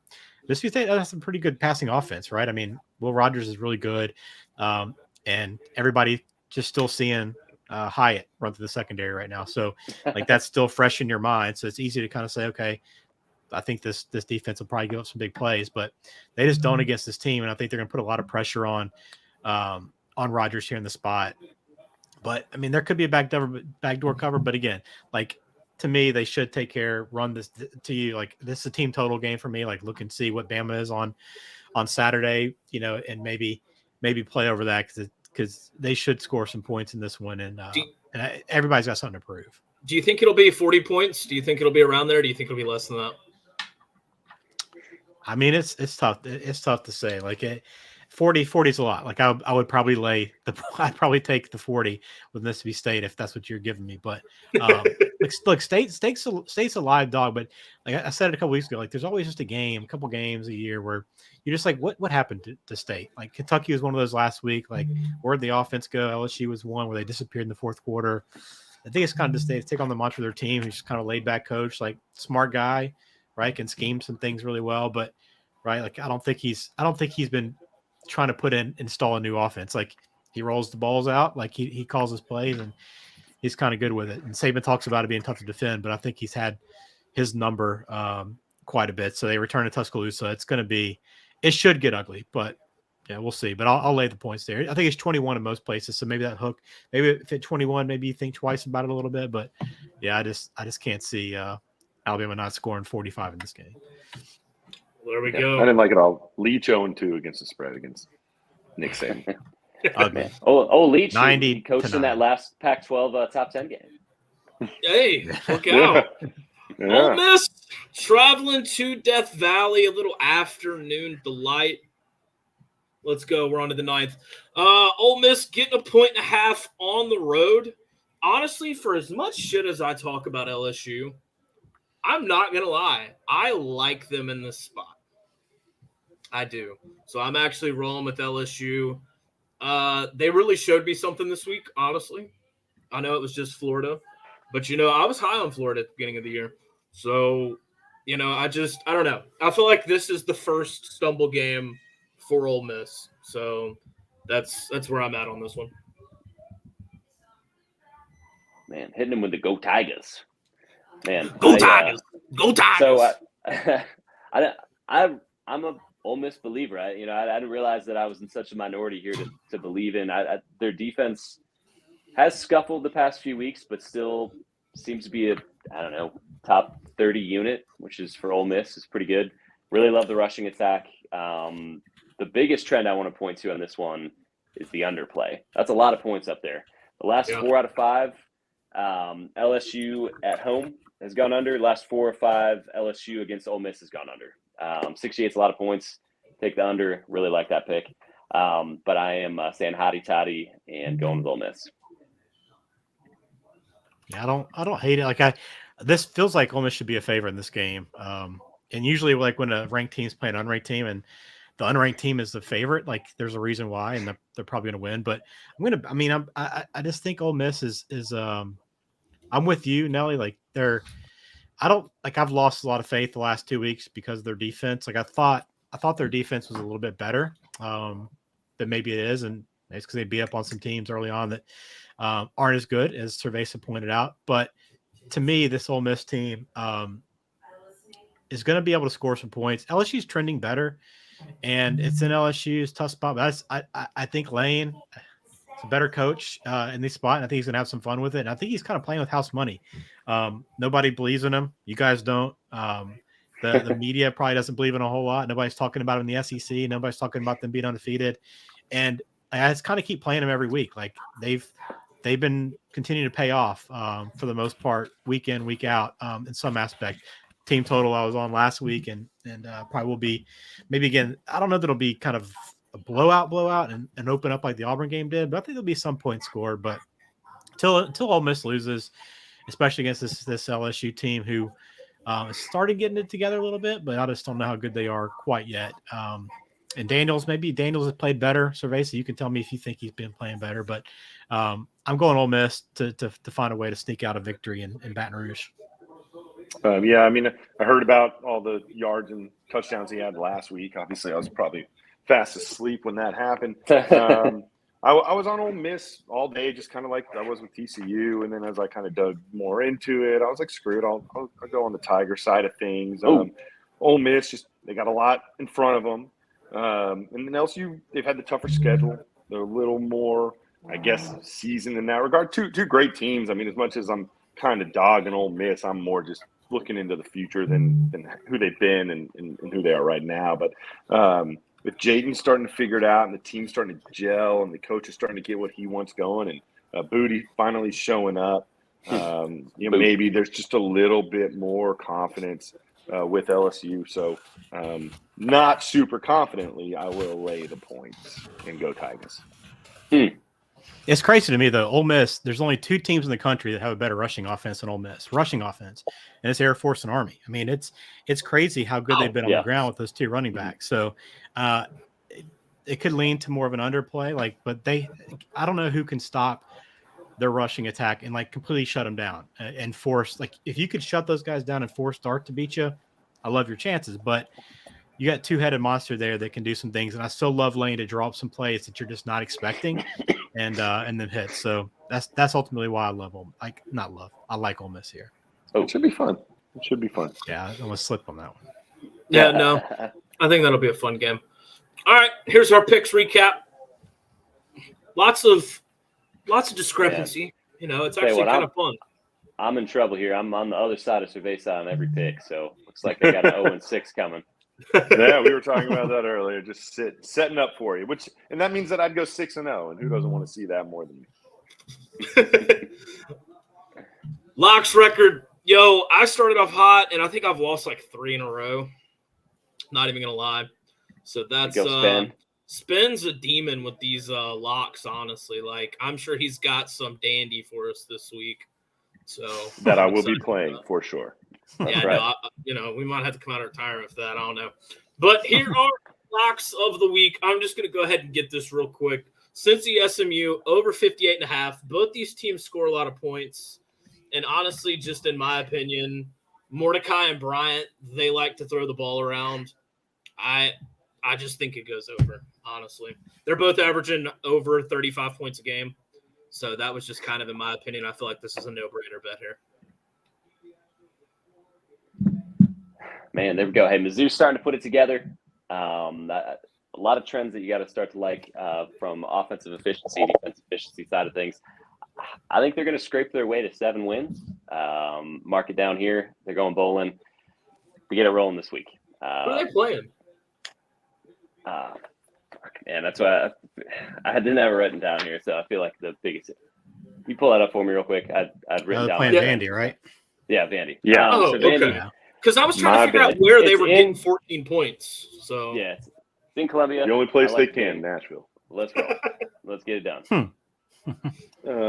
K-State, TCU. I mean, when I saw the over/under line, I was like, "What planet is it? 54." And that scares me. Sometimes you look at a line and you're like, "This looks way too easy," and then that's why it's there, is because it's definitely not. But K-State, clearly they've been scoring points the last bunch of weeks, other than that Iowa State game.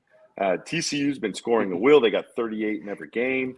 And their games, the games that they play at home, are going over by an average of 10.5 points, over the over number. And that's all it came down to me, is if they're going to score, 30 or more, and K-State can keep up, and I've got K-State to cover, then 54 is just way too low. Oh, I like it. Well, I don't have a crazy one this week, and I need Sir Veza, I need a little input here. We went out to the Pac-12 this week, and for whatever reason, I've been on the West Coast a lot this week. But tell me why Washington's only a 7.5 point favorite over Cal. I can't make sense of it. I think a couple things is why I probably like the team total more, because I think the way the math and the team totals won't come out, but I think the way the math with the total and the point spread, I think it works out to 32 or 33 points for Washington. It's probably what it'll release at. And to me, that just seems like it's way too low, because you look what Cal's done, right? Obviously, Cal lost to Colorado. They stormed the field. It wasn't because it was a great win over Cal. It's because they finally got a win. So don't get confused. But they lost to Washington State 28-9. They did have a nice win over Arizona. Cal did. But I look at Cal's defense. Their pass defense has not been good. And we know what Penix and that offense has done. And I told you last week I loved the team total probably over Arizona. It did go over. This Washington team's going to score their points. Now, their defense isn't great, but I don't think Cal's offense can do a whole lot. They even had to bring back a coach this week that used to coach with them, a former offensive line coach, to bring him in as an analyst to help with the offense and their offensive line.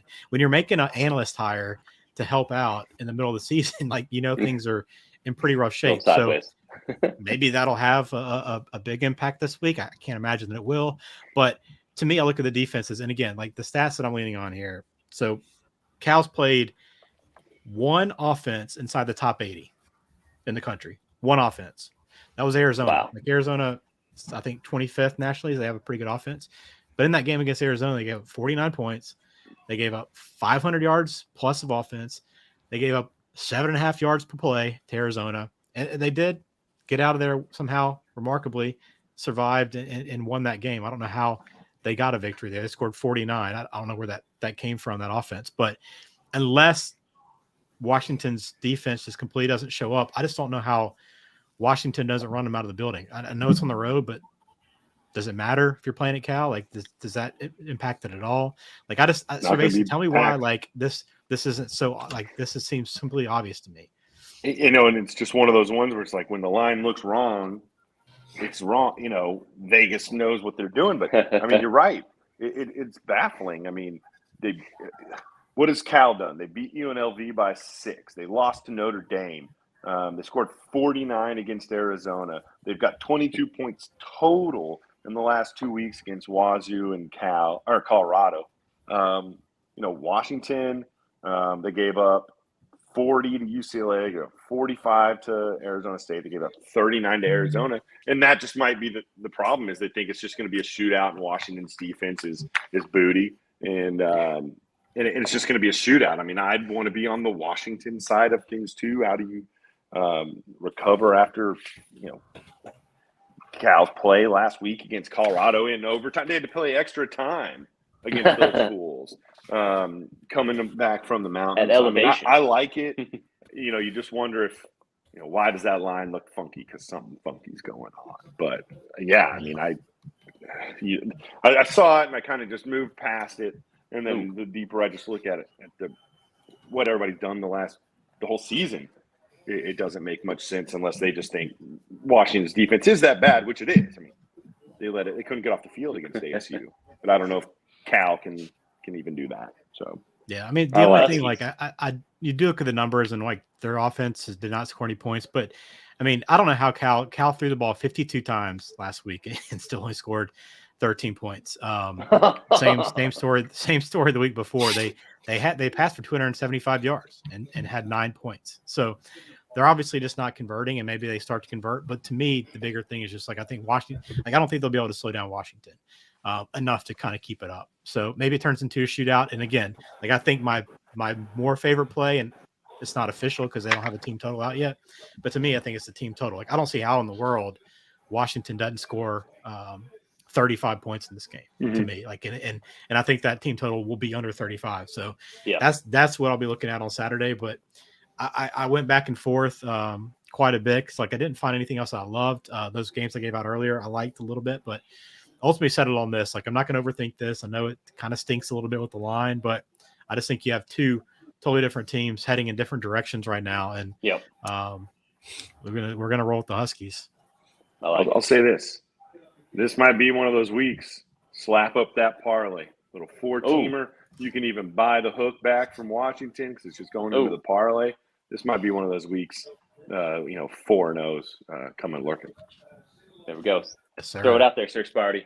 Yo, that'd be fun. Yeah. It'd be fun. Well, all right, guys. I don't have any last-minute thoughts. Anybody got anything before we hit the road?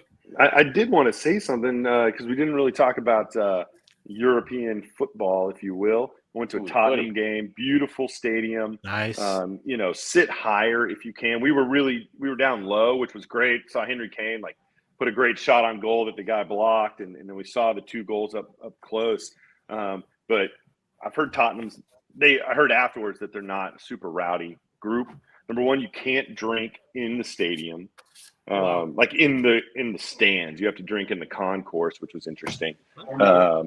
And the only real sound we had from, it wasn't just a ton of noise. Like, I thought it'd be like a great college football game. It was like the supporters behind the goal were going nuts and chanting like the whole time. But other than the, it was the goals where things got exciting for a second. Everybody calmed down. Maybe they just thought they were going to win. But I did get to discuss with one of my brother-in-law's friends. Like, he went to Kansas for a little while, like on a study abroad thing. He's from over there. And so he likes college football, and he says one of the main reasons people don't care about college football over there, probably there's a bunch of them, but one of the main ones is just they can't get it on TV. NFL a little bit, but college football, you're not finding it when you're flipping through the channels. So unless you have a tie, you really just don't care. So that was just an interesting thing I brought back from there is, why they do or don't, like American college football. Nice. Man. Yeah, going to a soccer match over there, football match over there. It's pretty awesome. Been to a couple. Yeah. It's a cool experience. I'm looking forward to maybe doing it again. And hey, the World Cup's like a month away. That's right. All right, Spence, you got anything? Are you good? I'm good, brother. Just survive and advance from here on out. That's what it's all about. There we go. That's right. Hey, good to be undefeated. Good to be on a bye week. Can't wait to beat the living hell out of Michigan State next week. Let's roll. And just like that, baby, the Astros have won the game. Y'all have a good night. Jigga, send me home happy, baby.